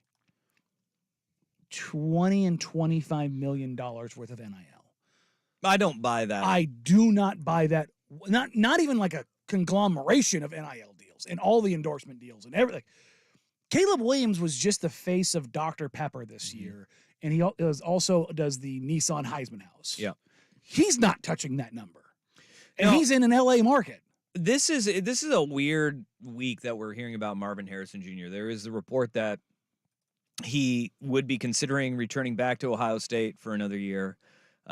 He said himself after, he's a surefire lock to win several awards, including he's a Heisman Trophy finalist, for God's sakes, saying that he'd trade every award in the world to beat that team up north just one time. Obviously, he values college football and what the rivalry with Michigan means and what Ohio State has brought to him. But I don't know who in the world thought that anybody would buy the fact that he would be getting NIL money worth $20 to $25 million. Think about that. NIL is name, image, and likeness money. Mm-hmm. So all those endorsements that you're talking about with Caleb Williams, you're saying all of those and about probably 2 times more would be going towards Marvin Harrison Jr. Yeah. That's foolish. And then to say that it would compete with an NFL deal would have to put you in the $20 million range, right? He's still going to get endorsement deals as an NFL player. So all of the endorsements that he feasibly could be getting at Ohio State, the major companies that pony up the big bucks would be putting towards him in the NFL. Yeah. So it doesn't really make any sense. And I don't know where some of these rumors start, but the fact that they get legs in life are wild to me, because nobody should look at that even on the surface and say, yeah, that's believable. Because also what is being forgotten in all of this, he returns to college for one more year. That knocks his free agency where he'll make real money back another year. So there's nothing that would make sense of this. This is akin to the whole Caleb Williams going, I'm not gonna go to the NFL. I'm coming back. No, you're not. You are going to the NFL. That's 100%. It doesn't matter if the Cardinals or the Bears or the Patriots, whoever's drafting number 1, you are gonna go, Caleb Williams. He's going 100%. Not only was he going, it was about setting up leverage, which I think is exactly what the Marvin Harrison Jr. is trying to do here. Leverage for what, though? To try to Eli Manning this. To get where you want to be or not go where you don't want to go. And I think that right now, whoever is giving Caleb Williams and Marvin Harrison advice is giving them the wrong advice, because doing that now is not going to help you, because you don't know who's going to be in your range. You are a top 5 pick. You're not surefire number 1. There's a host of teams that could feasibly pick you. Hell, you don't even know if you're going to go number 2 or go number 3 because of who is drafting. You don't know who that is. You have no clue who's going to be drafting in that spot right now. And no matter what, it's not going to be a good team. You need to keep your open up your eyes to that as well. All of this, it does matter, leverage, but you don't have leverage. Like, you're not creating any new leverage. Wait till you see who's drafting where, who is interested in you, and then you use your leverage and say, no. I mean, even you can go back to 83. It wasn't a surprise that Elway did this. He was doing it leading up to it. That's the whole point of doing this. And he was not doing it in week 14 of the NFL's regular season, though. It was after the season was over and leading up into leading up to the draft, which is, but also, sure, do it then. Right now, you're creating fake leverage because nobody's believing you and nobody believes this. I think it's very, very different news cycles. You're talking about 40 years ago. I think if you plant these seeds and you start having these discussions earlier, then they have legs further on. This is the game that is played now. I'm not saying I like it or I agree with it. But no, the game, and this is the thing. Whoever is creating this game, they're trying to change the game. But whoever is creating this game is wrong. It's wrong. You're not getting anything. So that's the thing is, how do you know that they're not going to? Who is this directed at? I think this is directed at 2 franchises, the Bears and the Cardinals. Why would you think that? Like, why would the Bears or the Cardinals be the ire of this? I should say that as it pertains to Caleb Williams. Okay. That was always the story coming out, is that he did not want to be involved with those two organizations. And that is absolutely ridiculous. Because I'm not saying you're wrong, but I Because also what think things are changing because we're going to start. But it's not going to scare a team off, because what they will do is exactly what the San Diego Chargers did with Eli Manning. They drafted him. Eli said, "No, I'm not going there," and then they traded him, and they got Phillip Rivers in return and capital on top of that. Like that's the crazy part about this. I understand there's teams that these guys don't want to go to, but it is, again, week 14 of the NFL's regular season just got underway. You're trying to create this leverage for a team that you don't know is going to be start a storyline drafting 6 months in advance. That's how this stuff is trending now, and it's not just the NFL. And you're seeing this in the NBA. You know what? They're going to call your BS too, because they know you're not going to do it. They know just as well as you do that you're not going to be getting NFL money. They know just as well as you do that you're going to delay your free agency by 1 year if you do this.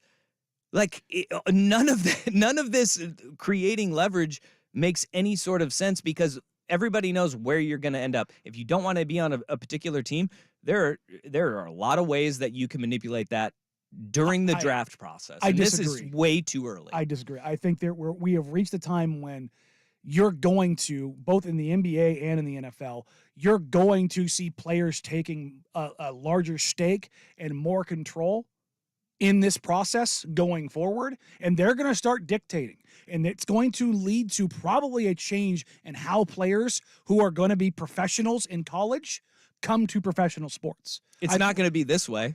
This is not going to be the way that it gets done. I think this is the first step. And so what is he going to do? Again, I don't. That's the thing. He's not going to do anything. I don't think that Caleb is specifically the guy who's going to do it. But you don't know it until you put him under the gun. Okay, but what? Because it just takes one player to be like, to do exactly what John Elway did 40 years ago, which is say, and what changed? I will go. And what changed? What do you mean? What changed in the process when Elway did that 40 years ago? As far as nothing. The draft is still the same. People said, "Well, this is opening up. This is opening up a new gate. Everything is going to be. This is going to be wild. It's different." But nobody else is willing to test that until Eli again. And I think that's the thing is I think the way that branding and NIL and players and across, and this isn't just the NFL, it's NFL and I think specifically I'm with you. NBA. I think we are heading down this road of like it being a free agency coming into the league as opposed to a draft. Yeah. I just is Caleb or Marvin going to be the guy? Probably not. But it only takes one. And this is what I'm saying goes back to is that I understand what you're saying, but this advice and what they're doing, and they're trying to say, you know what, I may come back to college for another year. That's not the way to do it this far in advance.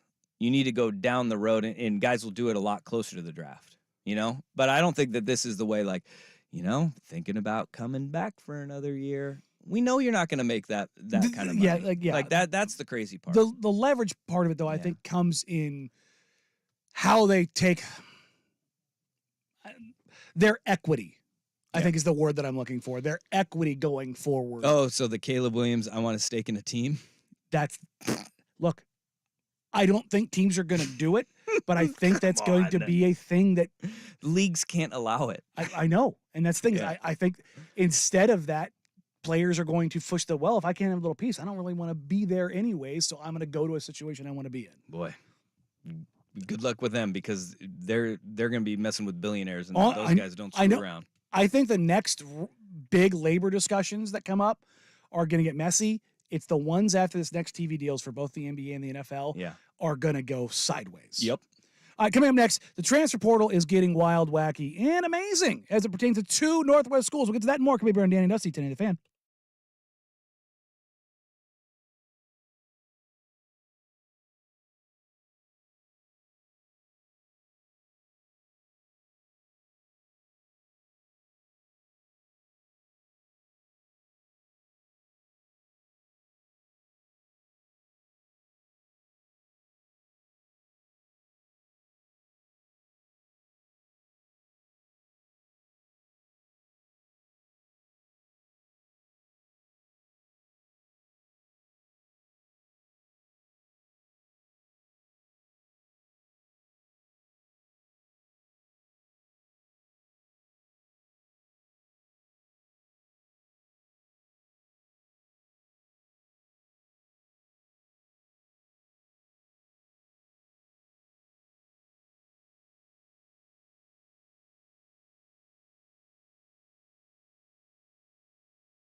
Does calling it a down year seem fair? No, I don't think it's fair at all. I don't think it's fair at all because I think why it's perceived as a down year is because there is nobody who's running away like with it, eye-popping. There's usually and two has been that for are multiple staggering. weeks because the guy, and this is why I don't think it's a down year, is because Jaden Daniels has the eye-popping stats. He truly does. His stats are incredible, both throwing the ball and running the football. But the 3 toughest games of the season, LSU lost. They did. And we have, I think it's in the last 16 Heisman winners, last 15 Heisman winners, only 4 of them have had 3 losses, at least 3 losses. And he would join that company. Or no, he would become the 4th in the last 15 years.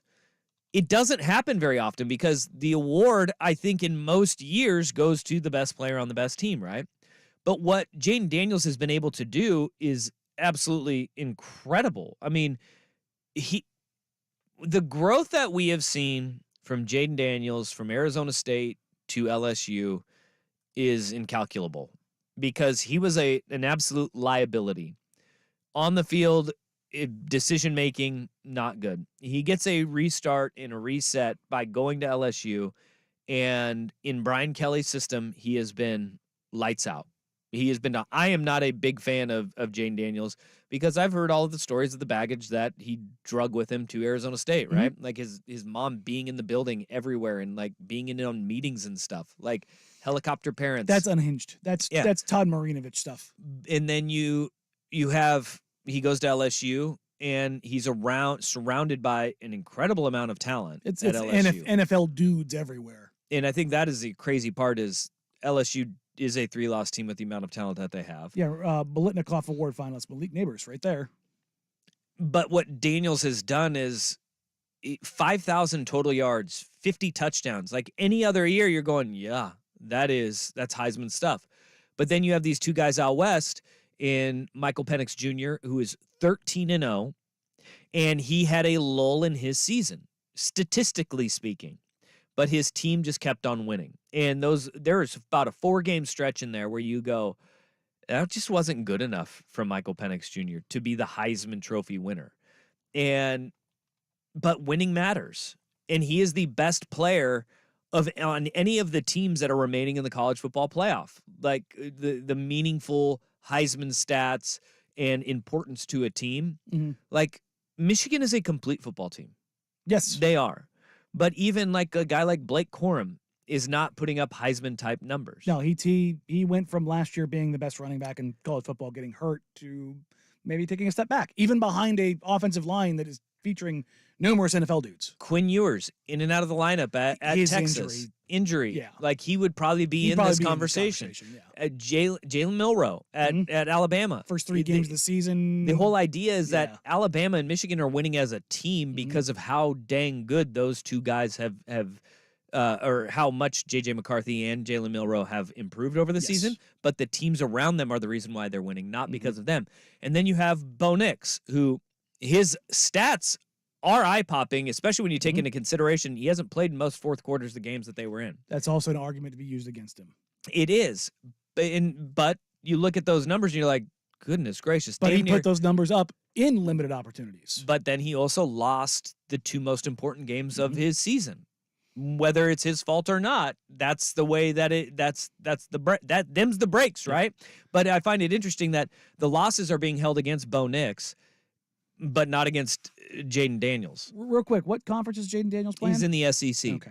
And his numbers are being propped up in rising his Heisman candidacy, even though if you look at, there was a lot of fourth quarters he didn't play in. Bo Nix was like not playing in second halves of games, for goodness sakes. He'd get a series in the third quarter and they're like, done, see ya.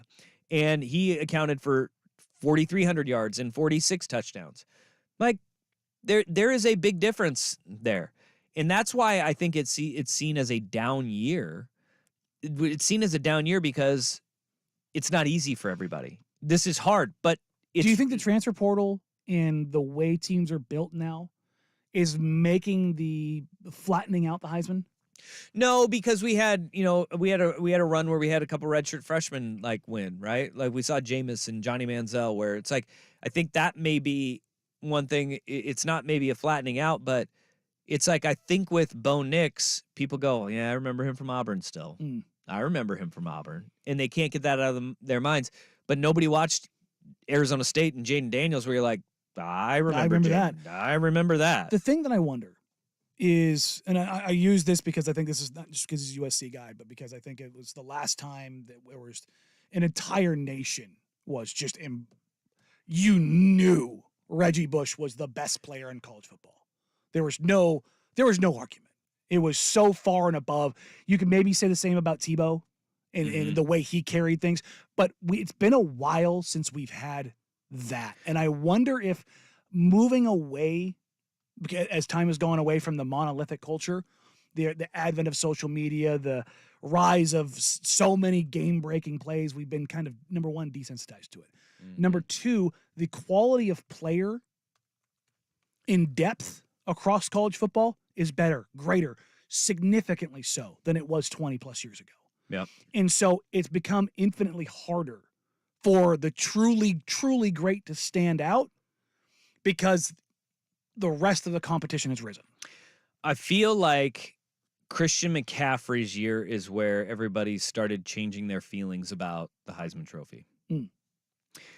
Because in Christian McCaffrey's year, he broke Barry Sanders' record, which is still supposed to be one of the most hallowed records that was untouchable. He had the second most rushing yards with 1,847. And he also had 540 yards receiving. And then averaged 29 yards per kickoff. And he threw for 2 touchdown passes that year. But they gave the trophy to Derrick Henry, the best player on the best team, right? Mm-hmm. So, like that year in 2015 when Derrick Henry won it, I think people all just kind of went, huh. You know, like Christian McCaffrey should have won that Heisman Trophy, especially after Toby Gerhart got hosed, right? My only pushback to that is that Derrick Henry was such a monster and such a physical freak. I think it got some people to go sideways. Well, he was on the best team. They went to the best player on the best team, and all things were not equal. No. All things were not. Christian McCaffrey was the better football player that year. I don't disagree. And I think since then we've kind of had to come to terms with this recalibration of what does this trophy even mean The best anymore? Player on Best Team award as opposed to being the best player in college football. And now this year it's really interesting because, all right, is winning important? Because we've been told like winning is important with some of the guys that win it, being best player, best team. Then Michael Penix Jr. should win it. Yeah. Michael Penix Jr. in the biggest moments of the biggest games comes up with the biggest throws. He should win it. And the thing is with Penix, I've heard some people say he doesn't really have any Heisman moments. And I'm like, did you forget the back shoulder to Odunze? When making the argument for Bo Nix, you can go that body of work over the 13-game season where he didn't have a lull like Michael Penix Jr. Consistency with world-class efficiency. That's right. Nearly breaking the completion percentage record. But he didn't because his worst game of the year was the Pac-12 championship game. And that's when they go, well, one game is going to win or lose it for you. The game that Jaden Daniels was not a part of. He wasn't part of that weekend. Yes. He didn't even play that weekend, right? But Jaden Daniels has the eye-popping stats. And so he does when you have look 1,000 yards rushing on top of 3,800 passing. He's incredible. Yeah. He was incredible. But also people are saying, well, he plays in the SEC too. And he lost to those guys. Don't. And the SEC was down this year. Look at the SEC. It's not the defenses were not the same. It wasn't just the gauntlet of defenses. Most of their NFL talent had gone to the NFL last year. Watch the games, and you can see it, and you say, Alabama's really good. Georgia is really good. LSU should have been better than what their record indicated. But after that, across Tennessee, the league, Florida, the league was not. It wasn't that strong. And that Ole Miss was there, but that's a product of the portal, though. It's a product of the portal. But everybody's like, nope, it's got to be he did it in the SEC. That's incredible. And that's when you look at like Dennis Dodd has a straw pull out, and you take these with a grain of salt because I think he pulled 20 Heisman voters. of the 20 Heisman voters, Jaden Daniels got 14 first-place votes. Michael Penix Jr. got 2, and Bo Nix got 1. And if you look at it in those terms, that is a very small sample because there are 928 electors for the Heisman Trophy. This is really interesting, though. The interesting part about it is it all comes down to, all right, how is this thing parsed out? And this is a terrible part about it, but hey, college football is tribalistic. That's why it's successful. Mhm. And voting blocks in parts of the country are going to rip this thing in half, and it's going to be a landslide for Jaden Daniels in all likelihood because the West Coast is going to be split.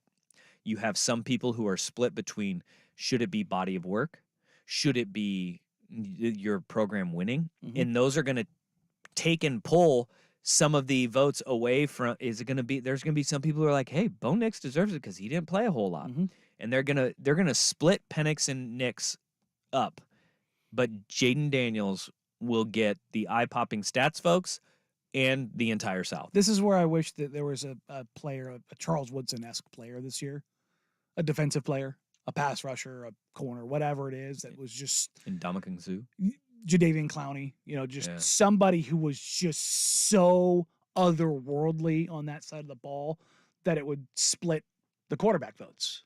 Yeah. I think that this year is not a down year. It was a great year I think the of talent's college there. football. I don't want this to seem like I'm downplaying Penix or Nix or Daniels or Marvin Harrison Jr. I'm not. I look at this like we've had these groups where you had in college, Peyton Manning and Ryan Leaf. The classes are, these guys that are there this year are incredible. Among any of them, Marvin Harrison Jr. is the one you think is going to be the most successful going forward, like undoubtedly, right?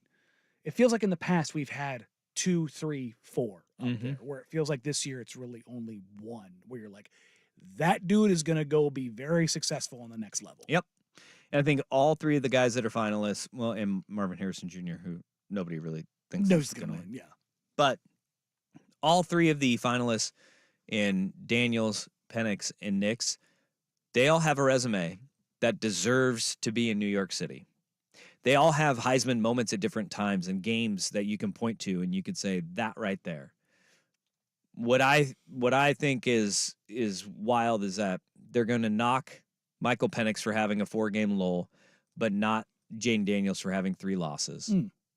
And I think that winning is important until it comes to a time where you have to vote outside of your voting block and vote for somebody that is just as deserving. It's not a tough. It is not an easy decision to make.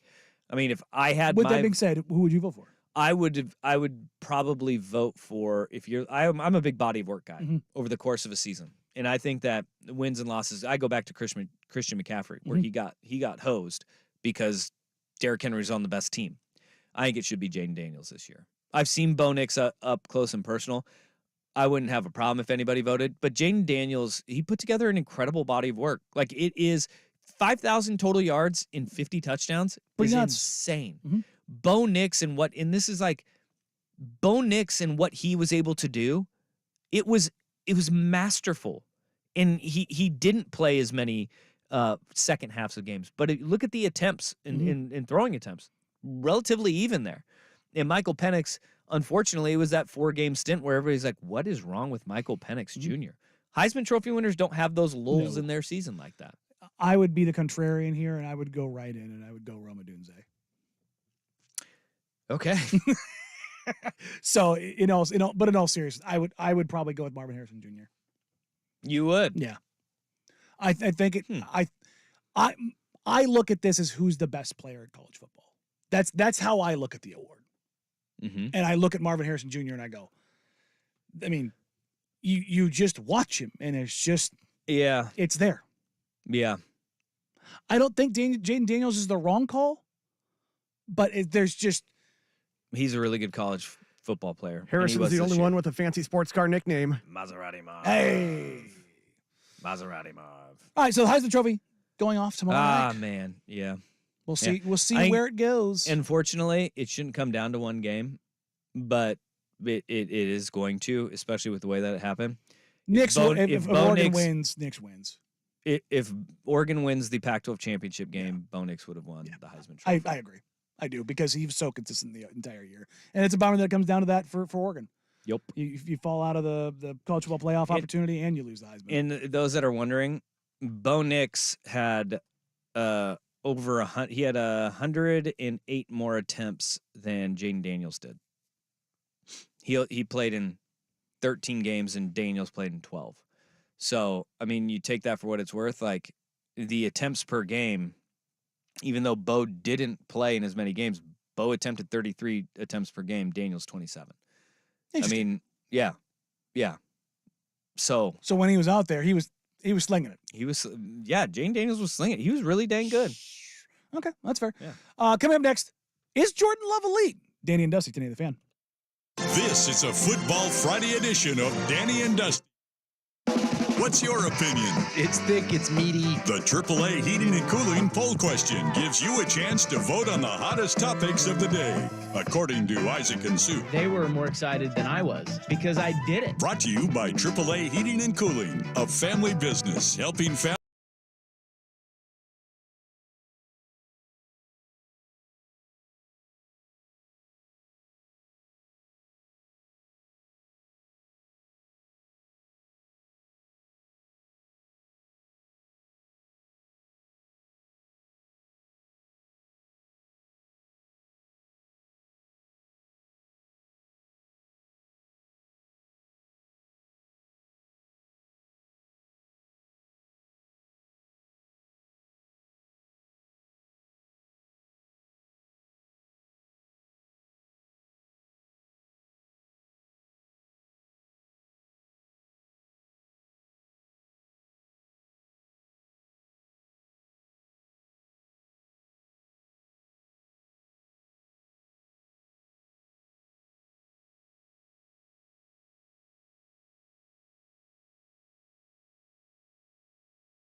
may not be headed to Toronto to sit down with the Blue Jays. Originally, John Rossi of MLB Network reported that he would be en route to Toronto, but basically everybody in Major League Baseball is now refuting that reporting. I don't know if this is a rush to be first or a situation where a good source led Morosi. Morosi's literally MLB Network's leading reporter. It's kind of weird. He for him to reported get that wrong. the deal is imminent. It's between $500 and $600 million. That he will be going to Toronto, and he's en route there now. Then, so fast. Yeah, Yes. thank you, Lee Corso. You have almost every Major League Baseball reporter kind of chiming in now, but Bob Nightingale, USA Today, said Shohei Ohtani is not in Toronto. He's not on a flight to Toronto. Ohtani is at his home in Southern California. Jim Bowden said, one more time, Ohtani not in Toronto. There is no agreement anywhere, no decision imminent. People need to stop lying and guessing. He has not made a decision. Carry on. Ben Nicholson Smith said, heard same as Nightingale that Ohtani is not in Toronto or on his way to Toronto, and he is at home in Southern California. Blue Jays appear to be a finalist. We'll see where this leads. One of the things that you could be seeing here is his camp has told all the teams involved in his recruitment, don't let things leak. if anything gets out, then you're going to be eliminated. So you're probably seeing a lot of like subterfuge from other teams. Like, hey, I heard he's going to, Morosi's on the phone maybe with like, I don't know, the Cubs or the Dodgers, and they're like, yeah, I heard he's going to Toronto, and then leading him astray, try to get the Blue Jays knocked down to peg. But that's all tinfoil hat stuff that you see. But Shohei Ohtani is a specimen. And the fact that you're going to have a lot of teams that are going to be getting him what they feel is on the cheap for $500 million is wild to think about. Yeah. And he's going to reset the market for all of sports with this deal, with the exception of the Saudi Arabian deals for soccer players. Or golfers. Or golfers. The Portland Pickles have refuted that he's not coming to Portland either. He's not here. No team to come to here. I don't want Shohei to go to Toronto. I hate the San Francisco Giants. There's this thing I have with Bay Sports that I just don't like the Bay at all. I would rather see him with the Gigantes than I would with the Blue Jays. It looks dumb. It looks dumb. I don't like it. It's a cool city. It's a melting pot city. It's, culturally culturally very diverse. And I mean, when you're getting paid $600 million, maybe that's not what's important to him, like is the tax bracket and the fact you're going to be outside of Toronto for half of your games. I don't know what makes Ohtani tick. The fact that he is even willing to stay with the Angels was wild to me. It also is very weird. Did you hear the Pablo Torre on Pablo Torre Finds Out? He had Mina Kimes on and Dan Levitard. And apparently Shohei Ohtani's dog's name is the name of one of the teams involved, so they are not letting the name of the dog out. That's how stupid this has gotten. Yeah. Also, the odds are very strongly on Dodger. Yeah, and the Dodgers is the one place that I just don't want him to go because Dodgers. But that would be very on brand for them is to get Shohei Ohtani. And they just will pay anybody anything to get them there. I would like to see it. Yeah, he would. And I'll be really interested to see what his rehab is like and what he's like when he returns. The player that he is, because his was the UCL, right? Yeah, he had the UCL. Yeah, same is as he going to be the play? No, not the same. Same elbow. Elbow. Elbow. Way different for a different connecting point. Baseball pitcher. Are you going to use him more in the field as a DH and pitch him less? But that is one of the reasons why you pay the guy over $500 million is because he can deal on the mound as well.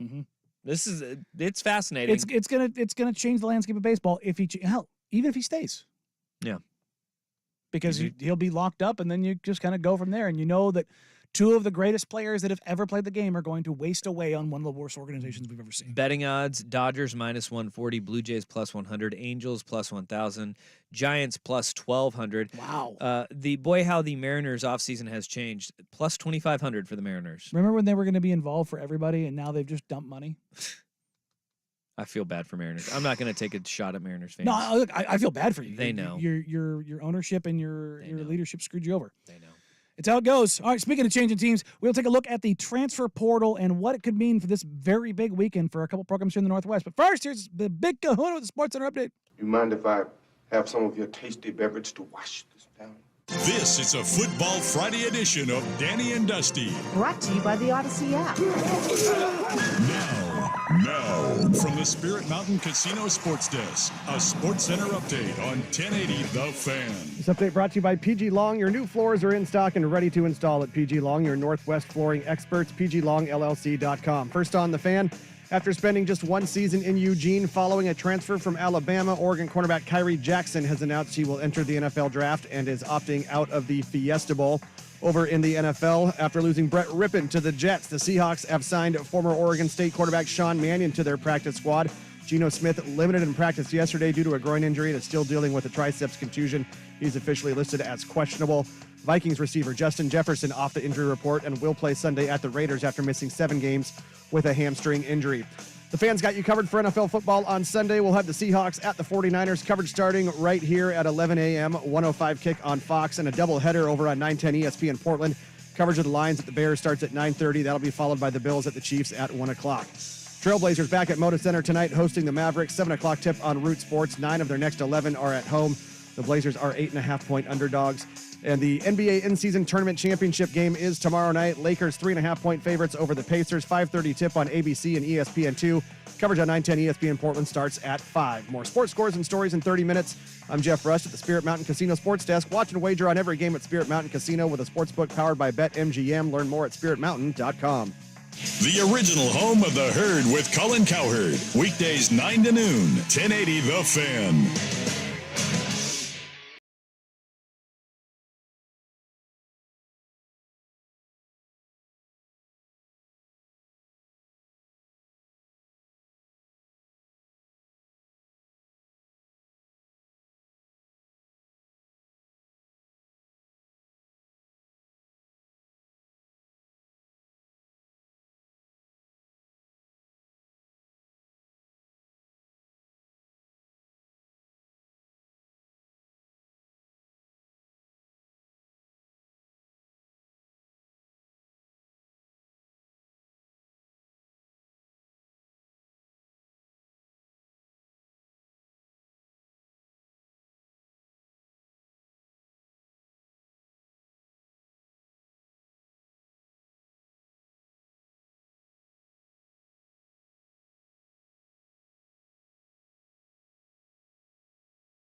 on this path for a couple more years before we see it rein back in.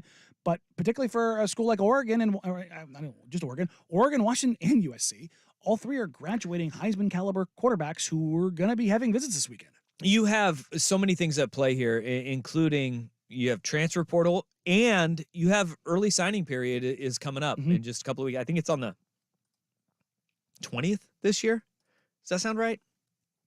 It was on like the 15th last year, but that is right around the corner. So you're solidifying your recruiting classes that you have, but you're also trying to hang on to guys. Like you see that, we talked about him last show, Jarquan McRoy, who is a 6'8", 340-pound offensive lineman, took a visit to Colorado, right? You're trying to hold on to your guys, but also you have this influx of portal guys that you're bringing on. By all reports, Dillon Gabriel, the Oklahoma quarterback, will be in Eugene this weekend. That's a big one, right? You want to get the quarterback of the future. And then you can sell some of these great, receivers or skill position guys that are in the portal right now. Hey, we got Dillon Gabriel, Jamori Macklin, who's a wide receiver out of North Texas, Xavion Thomas, the wide receiver out of Mississippi State, who are both in the portal. Like, hey, come on, let's bolster this receiving core that's going to be without Troy Franklin moving forward because he's going to be a dude in the NFL, right? You're looking to move on from a couple of guys and fill these holes. It'll be interesting to see who is on campus in this first wave of the transfer portal, because those are the ones you want to hit the home run with.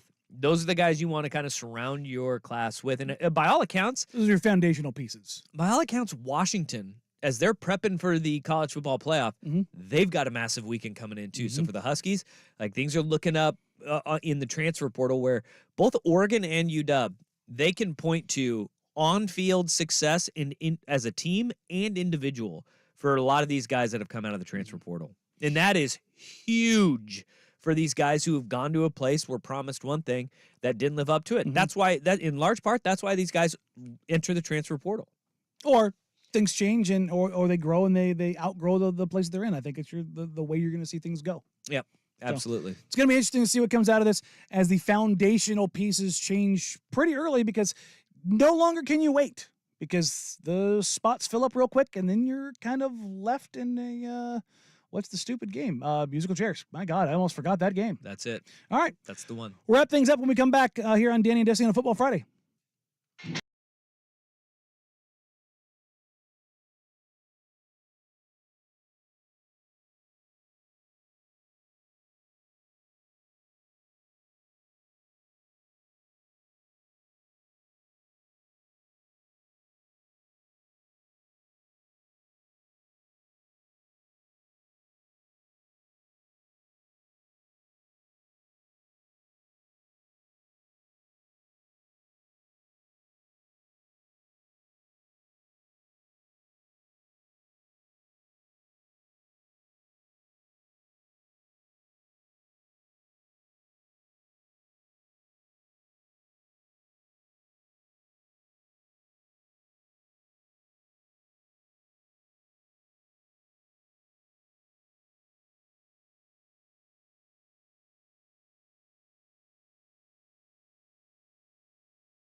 making me not feel good about the Niners laying 11 maybe on them. Maybe Vegas knew. They knew the tricep. Now it's up to 12.5. So shoot. Feeling good about that 10.5. Also, did you take the Jags, Rust? Yes. Trevor Lawrence is also questionable, which I don't see how he plays. High ankle sprain? No freaking way. No way. He shouldn't. I mean, we don't know the grade of the high ankle sprain. It's still it could be a kindergarten grade. He was limited in practice yesterday and was supposed to be limited again today. Yeah. I mean, that's just, I don't know why.